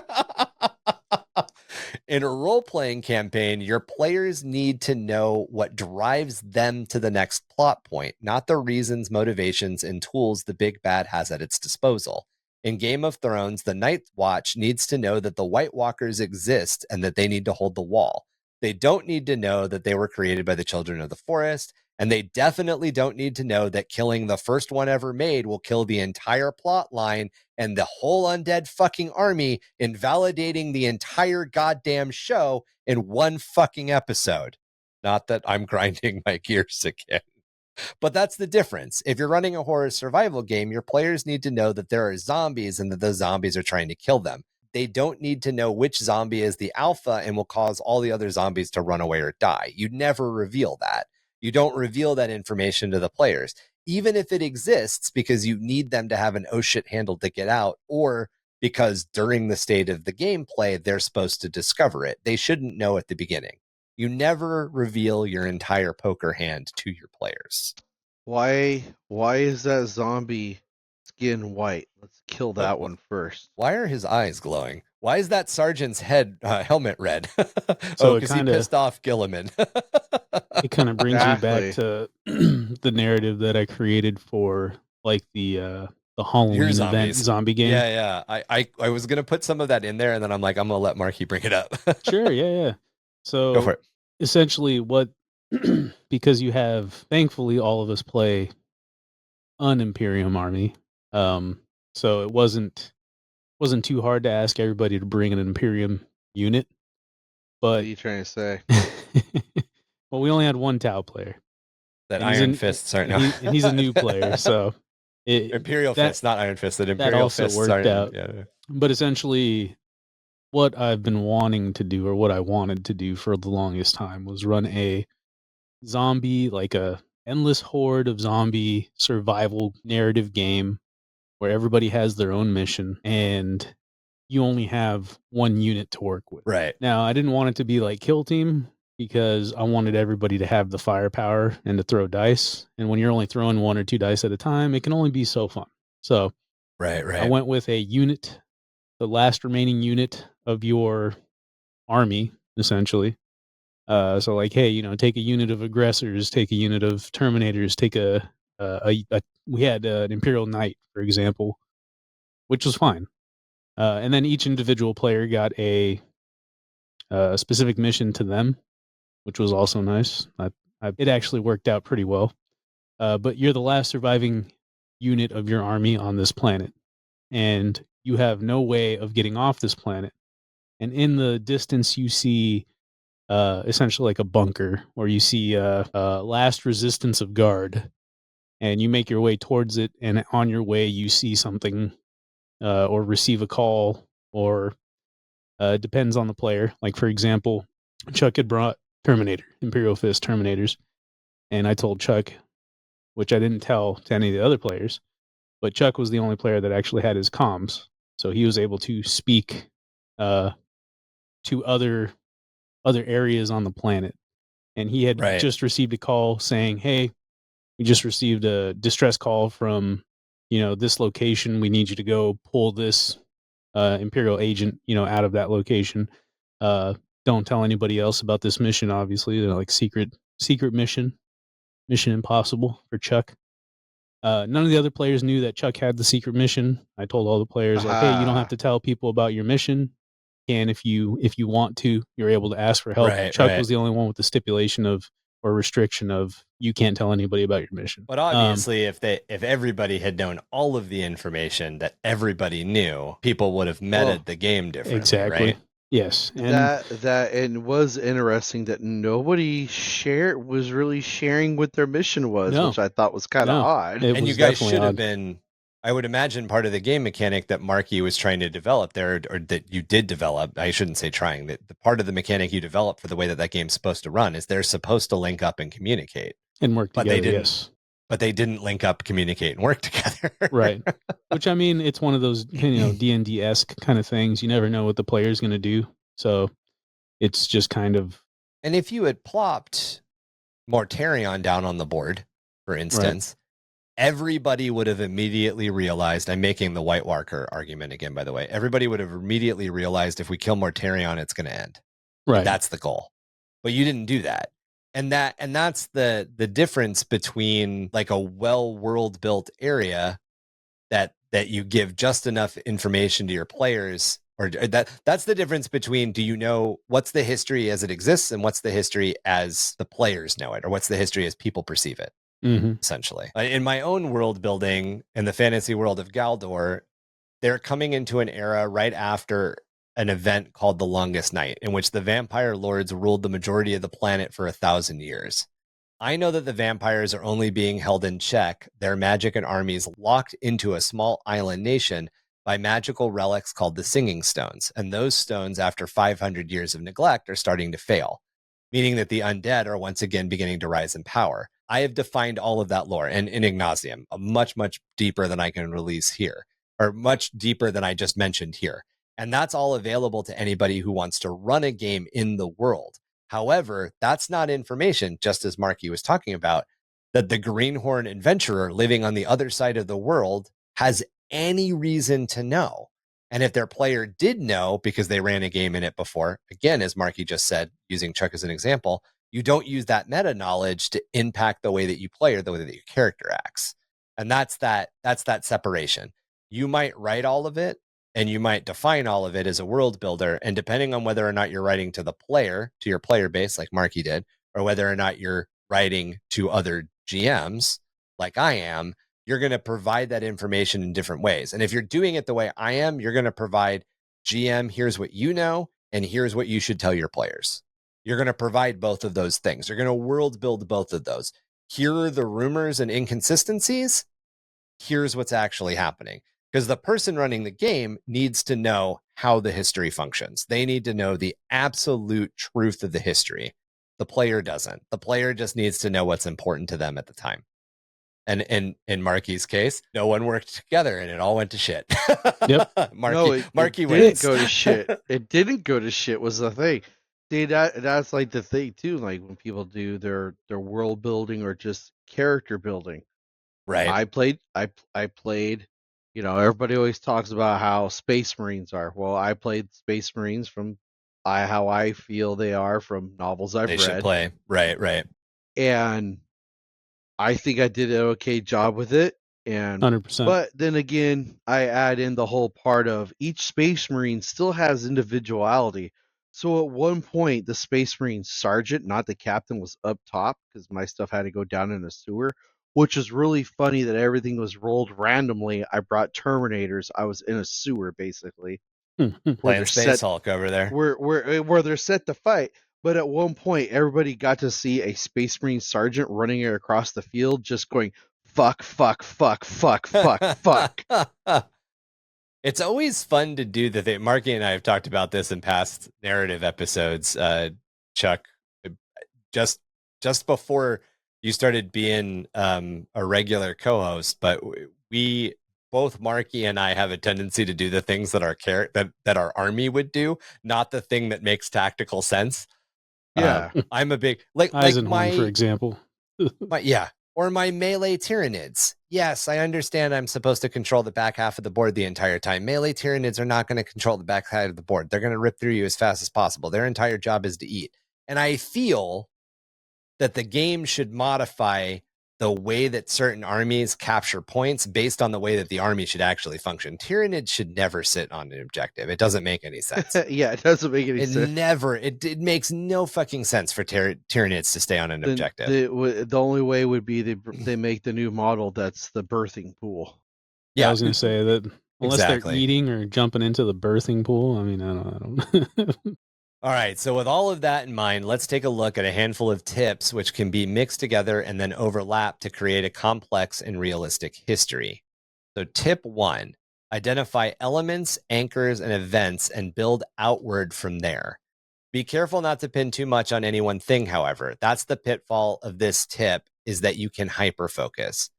As an example, a lot of Warhammer 40k's history is all pinned to the human events of the Horus Heresy, and because of this, it's hard to see on the surface level that the Warhammer universe is not entirely human-centric. And this is something as Warhammer players, and specifically a Warhammer player myself, who's a Xenos player, that I hear all the time. People are constantly telling me about how the entire Warhammer universe is human-centric. And like, yeah, it is. And a lot of it's because so much is pinned against the Primarchs versus the Primarchs fight. There's also no singular figure or event in history that is the first domino in a chain. And when world building starts to feel like that's what's probably happening, it's because you've hinged too much on this single thing. As an example, to go back to the example of Horus, Horus is the first domino that brought about the entire problem that exists. And that probably shouldn't be the way it should be. It should feel a little bit more like 30 dominoes were flicked all at once and everything's changing all around you and you can't control everything and it's all breaking and you're going to die and oh my God, what's happening? But to simplify, because that's what we're trying to do here, let's focus on a couple of cornerstones. Those cornerstones being politics, culture, technology, economy, geography, and region. And obviously, if you're building in the Warhammer universe or you're building an entire sci-fi universe, things like geography scale up, they change. But we don't mean geography as in the mountain people. Geography can mean the people on the blue planet too. Just keep that in mind. This leads into tip 2, which is to use those cornerstones to look at the history, to look at everything we talked about in tip 1, building out 6 timelines that all have a vastly diverse starting point. So you decide on an event that you want to happen. What's the political timeline? What's the cultural timeline? What's the technological timeline? What's the economic timeline? What's the geographical-based timeline? And what's the religious-based timeline? How do all of those different things affect that event?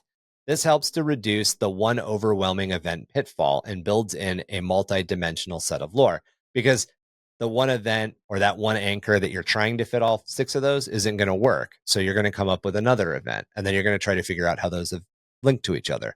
Or you're going to come up with an anchor, and an anchor being a human, not a human, a hero or an object, a relic, something like that, or an element of the story. An element of the story not necessarily being like the periodic element of periodic table of elements, but an element being like something, not an event. It's not a war that you're planning. It's an element of culture that you're planning. Why do the people who live on my planet really like radishes? Well, it's an element of their culture. And how does that work? That came about after the Great Beet Wars. Yeah, the Great Beet Wars. I was gonna try to yes and you, and then I'm like, I got nothing. But yes, I like that. The Great Beet Wars. In the Warhammer 40k universe, the religion that grew out of the Horus Heresy is an experience vastly different depending on several factors. The culture of the Space Marine chapter that brought the world into compliance. How closely does that chapter adhere to the Imperial Creed over the Imperial Truth?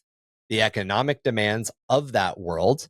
Is there a crusade starting so the tithe is higher than normal? How is religion being used to drive up those numbers? Are ecclesiarchy gangs pressing unfaithful into service?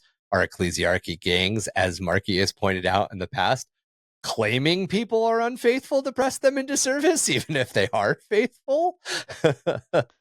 That would never happen. That would never happen. What's the technological level of the world? Religion changes massively on an imperial world as opposed to a forge world. Literally, the entire religion changes. And that's just one standout example. When it comes to writing outside of the 40k universe, look at some of the history that we talked about earlier.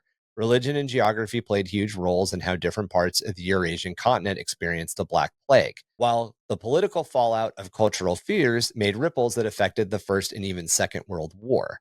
And in this case, the Black Death is the massive shared anchor or event that we mentioned in tip 1, that one I told you not to hyper-focus on. The Black Death is an example of a hyper-focus event. It's something that just affected fucking everybody. Everybody had to deal with it. And that's why when you do have this through event, if you look at it from 6 different ways, you can stop it from feeling like it's over-encompassing and driving your entire story. In the Underhive of Innsmouth's culture, we can change how this stuff is viewed by sub-level or even district, with a manufactorum worker kissing their palm and then touching a cog at the entrance of their thermal stack, while 3 decks in a district over, gangers of the Exilia tattoo the Aquila on their chest or foreheads, And even darker corners, the Emperor's Kindred worship the skeleton of a monstrous four-armed rat sat on a mockery of the Golden Throne. A Splatterhawk assassin might kiss her axe blades in a salute to the Emperor, and a warmonger warrior might press an ancient bolter shell to his forehead in benediction to the machine god. These are all things that culturally and religiously change the same aspect of getting ready to go to war for all of these different groups of people that exist in the same place. Question. Yeah. Marky, what do the Nutty Jays do to get ready? I was trying to think what the Nutty Jays do. Like, what's their like weird? It's like that. It's like that scene. If anybody saw Star Trek: The Next Generation, when they first meet Q, it's some time in human history where the soldiers are hardcore on drugs. They just have the little thing that they pull out, and they just. Yeah, I'm ready for it. The Nutty Jays don't get high on their own supply, Chuck. Maybe somebody else's. I imagine the Nutty Jays, depending on how closely Marky sticks to the shit that we spitballed way back in the day, I imagine the Nutty Jays do something that's vaguely like Drukhari or Eldari in nature. because they're controlled by a Harlequin. That's like their whole backstory. Yeah, I know. They're literally controlled by a Dark Eldar, or by an Eldari. But I don't know what that would be, because how would Marky and I have to discuss this then? How would an Underhive gang warp and change whatever that originally was? What do Harlequins do to get ready? Like, see, that would be the thing. We have to research that and adapt it into some lowly ganger that's on drugs, what they would do to get ready. Maybe apply war paint in a specific way. Sacrifice a small goat. Or sacrifice a small goat. While applying war paint to the goat. We even have an example of how geography affects the economy of the Underhive, with the sublevels of the Underhive trading in credits, even while the mid and upper hives trade in Emotus scrip, and the highest spire nobles most likely have imperial thrones on hand to spend with the wider Imperium.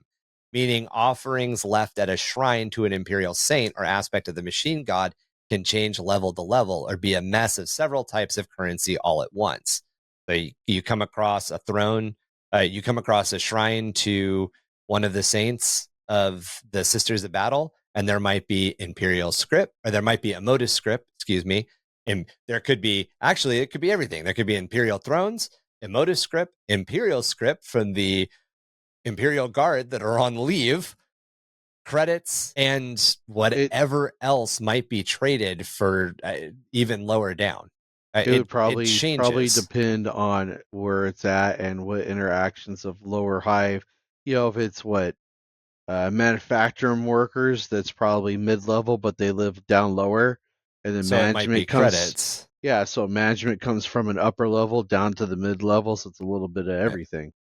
And if it's a place like the Cracked Elysium, which is a place that we've established is in the Underhive, but people from the upper spires, the upper hive and the spire come to all the time, it might literally be a mixture of all currencies. Yeah. And it's a mess. And then we even talked about it. We talked about it in our Patreon only content, but as we're developing the Emotus RPG and how the currency works in the Emotus RPG, some of the upper level things that you can buy in the game might be listed in Imperial Thrones. Well, how many Emotus script equals one Imperial Throne? 100? 1,000? How many credits equal one Emotus script? 2,000? 5,000? Whatever that exchange rate is also is going to change the entire economy, which is going to have repercussions through the culture and all of that. And all of that is going to, over time, over the history of the Innsmouth Hive, over the history of Arconia, it's all going to change a little bit how that history is recorded and how those interactions happen. And everything is history. History is not the Battle of the Bulge. History, that is a part of history, but history is not only tentpole events. History is how people lived and how they continue to live and how the way that they did live influences the way they currently live. Which leads into tip 3. How can perception of a singular event change by region or by culture? As we hinted at when we briefly touched on Egyptian history, Humans domesticated animals, specifically animals that became our household pets for diverse reasons. Cats being a passive method to protect against vermin, both the inherently dangerous and the nuisance, while dogs became an active companion, complementing our skills in hunting and tracking. Both became constant companions and members of the family, helping us in more ways over time, but both developed in different regions. The culture kind of overlaps in this case because the regions we're talking about is living in this city and being more involved with food storage and farming over living in a more independent territory or on the outskirts and needing to be hunting and finding things on your own. While dogs are a factor of the wilderness and the hunt, and cats are a factor of essentially like the more civilized, and I put that in air quotes, method of farming and storing food. Domestication is the singular event that I'm talking about here because in a really weird case, as near as we can tell throughout human culture and human history, domesticated animals all kind of appeared at the same time all over the world.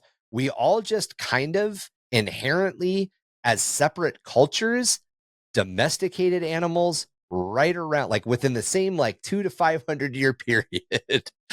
So if you were in the Americas, or if you were in like wherever you were, whatever caveman, whatever flavor of caveman you were, we all kind of domesticated them around the same time. And we're talking about domesticated pet level. We're not, chickens, cows, horses, pigs are all also domesticated animals. Really weirdly, also chickens and pigs specifically appear in almost every domesticated culture around the world at about the same time. Weirdly, why pigs and chickens are just a thing all over our planet. Well, chickens is easy because they're dinosaurs, but pigs, no one really knows. Like, why are pigs just fucking everywhere? It's because when Atlanta sank, they spread all that joy to everyone, all at the same time. And chickens are birds, and birds aren't real. Got it, Chuck. Thank you. No, it's not birds. It's, what was I told? Pigeons. I'm told pigeons aren't real. That's it. Well, pigeons charge by landing on power lines. You should go to birdsaren'treal.com. It's a very informative site. I'm pretty sure the person that told me all this has been on that site. In the Warhammer 40k universe, you can look at the Servo Skull and Cyber Mastiff as both fulfilling specific roles that keep them as companions. For those, in the Warhammer 40k universe, we can look at the Servo Skull and Cyber Mastiff as both fulfilling specific roles to those that keep them as constant companions. Servo Skulls acting to record, seek out information, deliver message, and possibly act in a limited combat role, but most often falling into roles that of an assistant, while a Cyber Mastiff is a manhunter and a weapon of street-level violence and justice, giving the gangers and arbites that train them an edge in direct combat situations. The regions and cultures here being talked about are the halls of academia and the staterooms of the Inquisition versus the streets of a hive city or the back alleys of a port town on a developing world. In the Innsmouth Hive, there are the death leopards of the Dominalis Medicorum. Basically, these are large hunting cats that are genetically designed to take down dangerous psychers and hunt dangerous criminals. They're employed primarily by the wealthy hivers of the upper and mid levels, while members of the Spire might outright own them and their handlers. In contrast, a ganger of the Underhive might only have a particularly well-trained Lizgizzard or a far-armed rat which helps them, or even just a normal-ass Cyber Mastiff, all of which could be used to track down the Corridor 54 killer or a lost relic the Inquisition is so keen to find. While the Shadow Breakers ratchet up in even a different level and patrol and run with packs of aggro Razor Mastiffs, heedless of the destruction that they might leave in their wake when they're released. These are all, again, little tiny things that we have all opposing each other that obviously have historical significance that change based on the culture. The historical portion is that domesticated animals, domesticated servants exist. Almost brought up cherubs, but I didn't want to spend an hour describing how cherubs weren't babies, they're dogs. But anyway, we'll get into cherubs later. Cherubs are getting their own fucking episode, Chuck. It's your fault.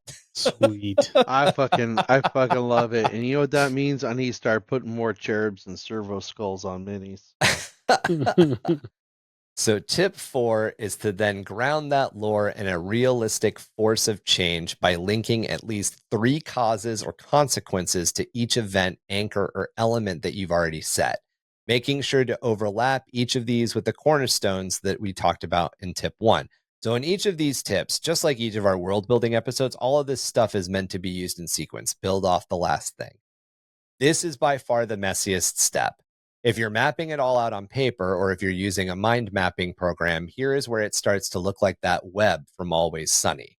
Also, this is when you start to figure out what the difference between lore and what is the perception of lore is. That thing we talked about right up top before we introduced tip 1. What is history and what is the perception of history? You also don't have to actually reveal it all. This is exactly what Warhammer 40K does. It skips to the end and lays out all of the events without bothering to show the exposition of all the steps it took to get there. There's no canon of events and how they overlap. Everything is sort of dumped on us, and new info is teased out over time, letting us guess, piece together, and oftentimes come up with wrong conclusions before the entire picture is revealed. Often years, if not decades, after that initial thing was dropped by the 40K developers. To choose how to reveal it, here's a bit of a roadmap that you can use for that. These are the tips within the tips. So let's look at how history is recorded. We have oral history, stories that pass down from person to person, aka why so much of ancient history is hard to define or verify. Basically, what did Herodotus make up? And a lot of that comes down to Herodotus heard a story, he made some guesses, and then he wrote it down. It wasn't really that he was lying. I like to joke that he made a bunch of shit up, but it really was some soldiers would come back from the front line and they would tell him a story that they heard from other soldiers. And then he would go, okay, well, I only have half a story. Let me make educated guesses on what actually happened. And then he wrote it down. The next one, which we lead into, is written history. These are pictures, so this can be artwork or actual written records of what happened. This could still be tainted by translations, inaccurate copying or embellishment, or it could be a written record of an oral account or the sketch of an oral account. Somebody recalled what the battle looked like, an artist made a picture of it. That picture is now our understanding of what actually happened. But this still allows for more detail and therefore a greater degree of accuracy. A way to look at this is what drifted as the Bible was translated from Latin into all of the other languages it was translated into, and what choices were made by what popes to specifically change things in the Bible as those translations were made. Written history isn't necessarily perfect.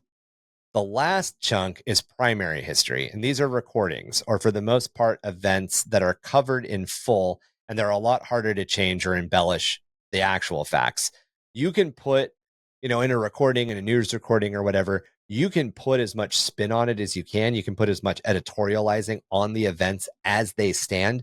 But if somebody were to watch that recording, they're actually going to see the physical facts play out in order.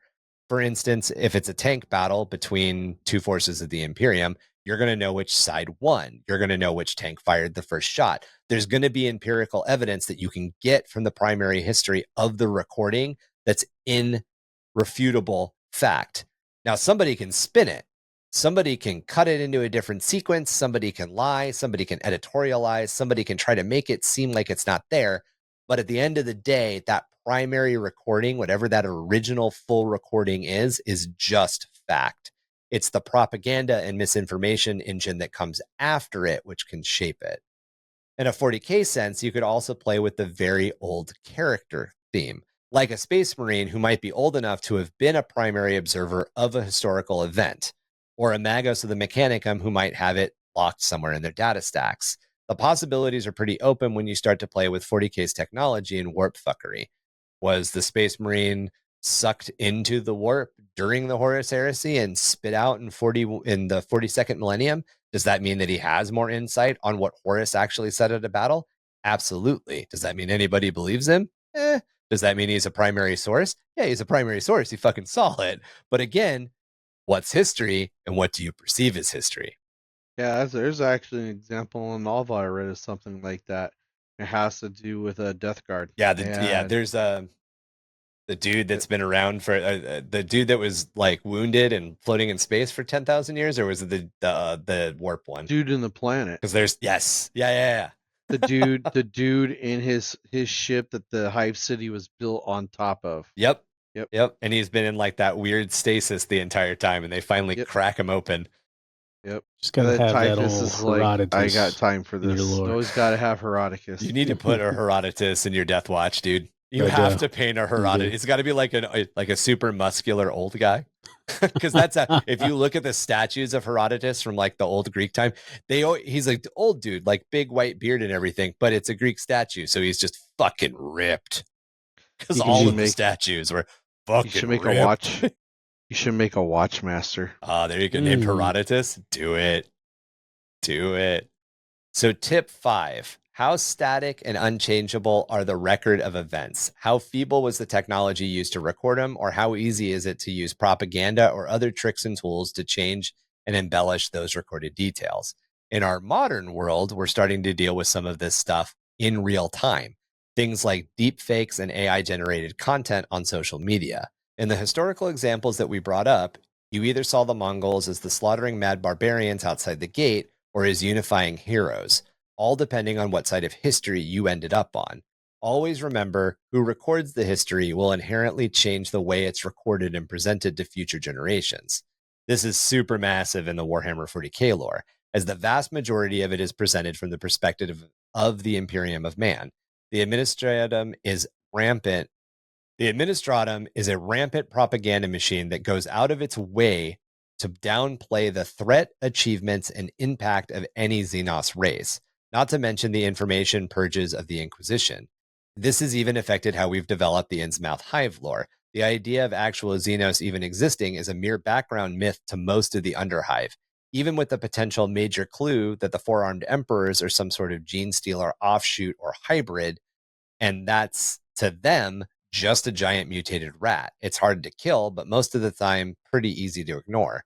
This suggests that even Immodus might be hiding the Four-Armed Emperor's existence from the Imperium at large, because if the Imperium at large found out there was something like a gene stealer, they would probably fucking investigate.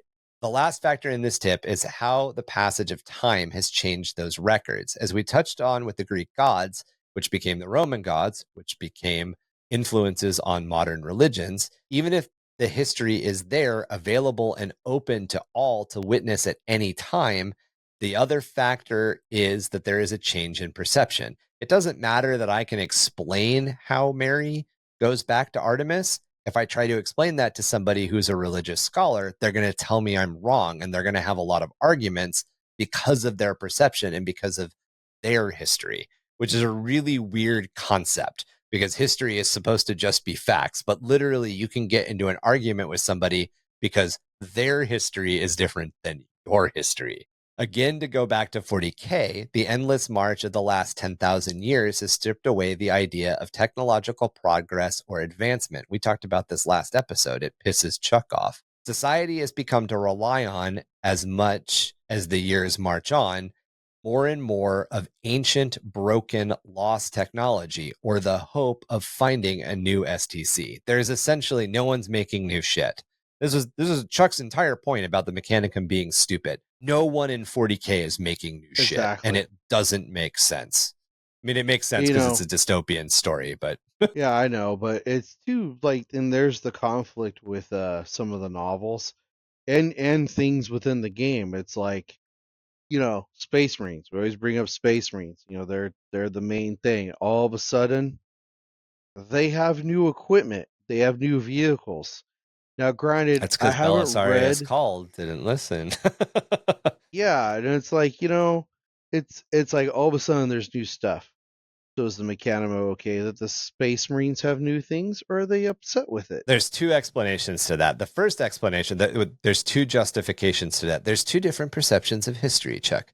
The first perception of history is Belisarius Call, who is a tech priest, specifically engaged in tech heresy and developed all of this stuff at the orders of the Emperor, and he did it over a 10,000 year period. So this was at the orders of the Emperor. It was dedicated, but he pissed off the Mechanicum doing it. That's one perception of history. The other perception of history, that would be the progress side. The other perception of history is that the Emperor empowered Belisarius Call with all of this technology 10,000 years ago, And then Call fell asleep and had a long nappy nap and is just waking up and bringing the Emperor's post-Great Crusade technology that was supposed to roll out at the end of the Great Crusade, but the Horus Heresy fucked it up. And that's one of I have a big problem with Primaris lore because of this. And admittedly, I'm not fully up to date with how Primaris lore has changed over the last couple of years. But the initial Primaris lore, the initial Primaris lore was super lazy like that. It was either Belisarius Call didn't listen, or all of this existed forever and you guys just didn't know, which are both very petty, dumb explanations of. So I'm hoping it's fleshed out. I'm hoping there's more to it. We'll get into it. We're going to do AdMech. We're going to do Space Marines, and I'm sure part of the Space Marine faction focus will be specific to Primaris. We'll get there. We'll get there soon. But yeah, that to answer your question, there's two potentials. But that's my thing too. How like we were talking about, it's like, you know, standard template. There's like certain things, and it's like when you read novels. And again, you bring up the warp travel and everything and how things fall apart. I mean, there's a novel I've read. It has to do with the Ultramarines, and they are on a planet that the regiment went there. The regiment won, and another war happened, so the ships left the entire regiment there. So now they don't even know how to keep their chimeras and their tanks running. Yeah, because there's no tech priests. There's nobody from the Mechanicum there anymore. Yeah, but yet you read other novels, and it's not always text priests, engine seers. It's like the actual dudes running the tank know how to work on their stuff. Like, and that again depends. It's the weird part of, I guess, the reality of me and reading the made up world. Conflicts. Well, no, it goes back to those cornerstones of history that we talked about. The culture of certain regiments changes. So the culture of a mechanized regiment, like the Toleran, not the Toleran, are the Toleran the tank one? Yeah, the Toleran are the tank ones. Yeah. The culture of the Toleran might be one where it's everybody's responsibility to know how to appease the machine spirits. Everybody learns what they can from the tech priests and constantly does essentially maintenance work on their vehicles because their vehicles are low life. Same thing with Armageddon Steel Legion. It's entirely within their purview. It's entirely within their culture as a regiment that they're going to know how to work on their vehicles. They're going to know how to repair their shit. But another regiment, a regiment from an incredibly religious, pious world, from a shrine world, is going to have almost an aversion to technology culturally, and they're going to 100% rely on the tech priests to keep their gear in line. So over time, that gear is going to break down if tech priests and the Mechanicus aren't around. Or if it's a penal legion that's raised from a forge world, the tech priests are going to specifically not share that knowledge with the penal legionaries because they don't want them to turn on their Scutari. So they're going to keep that knowledge locked away and hidden from those. There's all sorts of cultural or religious or geographical reasons that a regiment might know or not know that information. And that's this rich tapestry. So what you're fighting in your head is possibly a bad explanation by the author. But if you were developing that from a world building standpoint, and that was the core that you were running on, you would just work into the culture of that regiment, the fact that they didn't respect, didn't understand, or specifically ignored what they should be knowing about maintenance of their own vehicles and equipment, essentially. And then you've got, then there's examples like the Tanith First and Only, where they know how to take care of their equipment and their vehicles, but they can't reinforce their regiment because their planet's been destroyed. Spoiler alert, destroyed. So because of that, every time they fight, every time they go to a battle, there are less and less Tanith, and that's just that regiment's never going to come back. And that's another cultural thing. That's another cornerstone of history that you can kind of pull on to build. And that actually leads us into our last tip.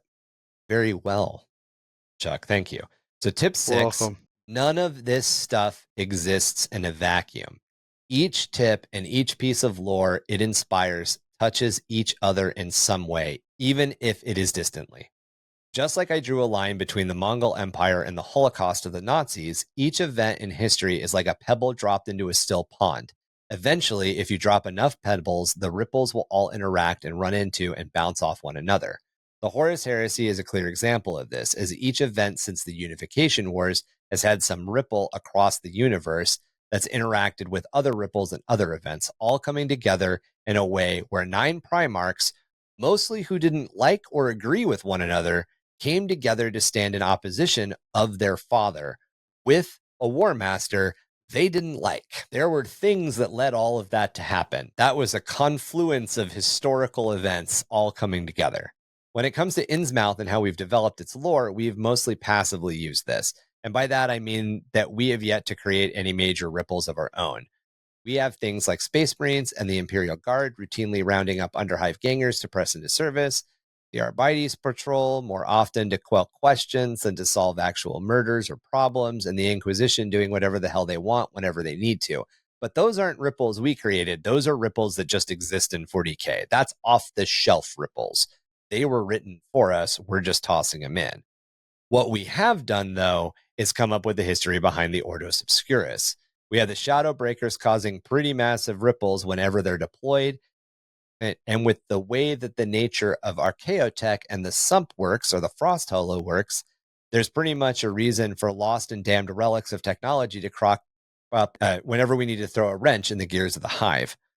On a more surface level, with all of the murder ball teams and their current standings and what extra power that it might afford their owners or their affiliated gangs, we've got that power play, which are definitely ripples which go across the Innsmouth Hive. If a murder ball team is doing better, their gang is going to be in better favor. They're going to be more popular. They're going to have choice drug routes. They're going to have the access to choice fences. They're going to get choice weapons. They're probably going to make moves to gather territory that they wouldn't have made if their murder ball team wasn't doing that well. Or how extra pressure put on by the administratum to an Underhive ammunition manufactorum might stir up a firebrand in the Glass Eaters to lead another rebellion against the work bosses of that same factory. It doesn't have to be an impossibly large scale, and a lot of it can be kept undefined, kind of how we've laid out with the Innsmouth stuff. Keep it in mind that you don't have to write pages of lore. We're not saying spend 20 days writing 800 pages before you run your D&D game, or before you run your narrative campaign, or before you jump into some other role-playing game. It can be a handful of sentences. You can use all the tips, you can use all the cornerstones, you can use everything we just talked about and just make a bunch of weird connections with yarn on a couple of conspiracy pegboards with a handful of half paragraphs.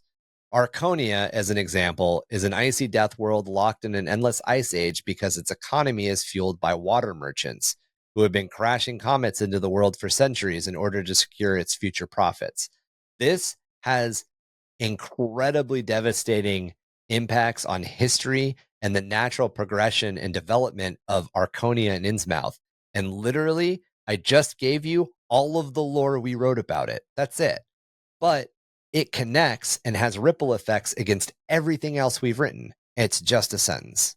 All of these can just be quick, short, easy sentences on a page, or you can spend 6 months developing the campaign that you want to run or the story you want to tell. Or in my case, you can spend 20 years developing a fantasy world and how that plugs into a science fiction world.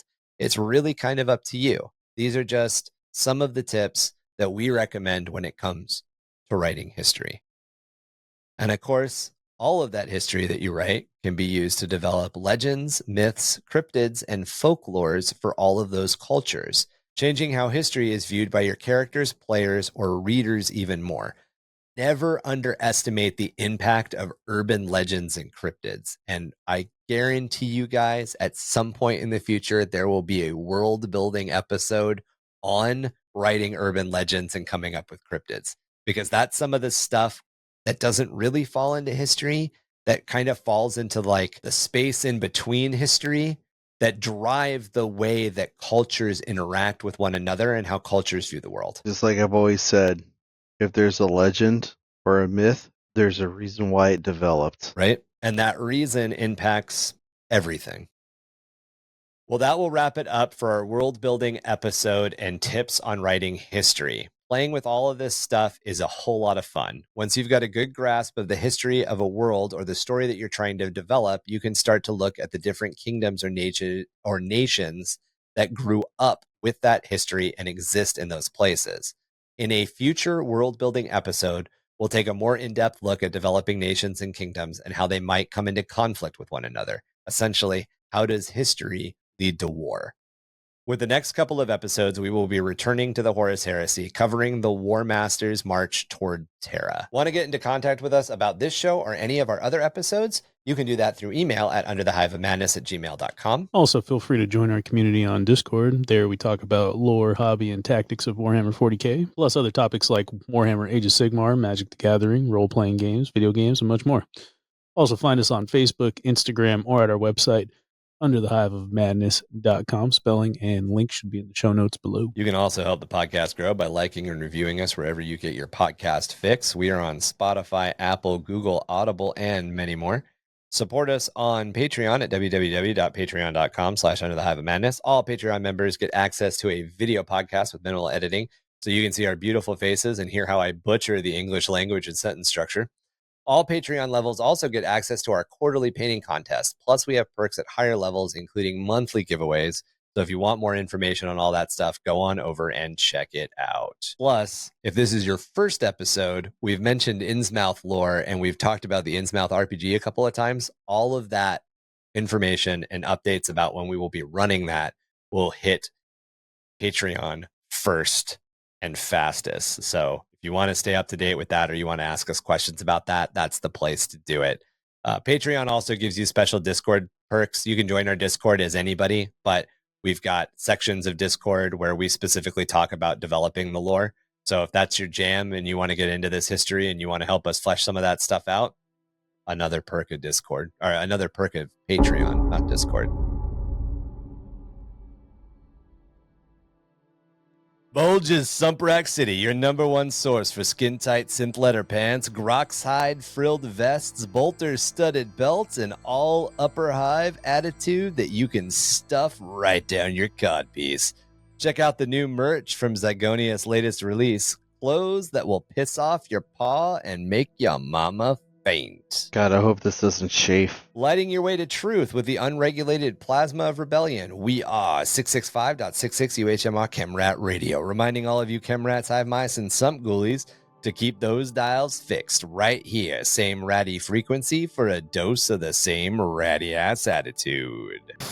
For my brother, 4 is number, which we shall embrace forever. Never shall you see only 3, or count above it to 5. For 4 is all we have, and 4 we shall pledge all 4 of our lifetimes. The Emperor's fourth mouth, prophet of the Emperor's kindred. And with that, and all of the shit we just talked about, read a motherfucking history book by Herodotus. It's probably all made the up. only kind of book I'll read. All I gotta say is it's past spark up time.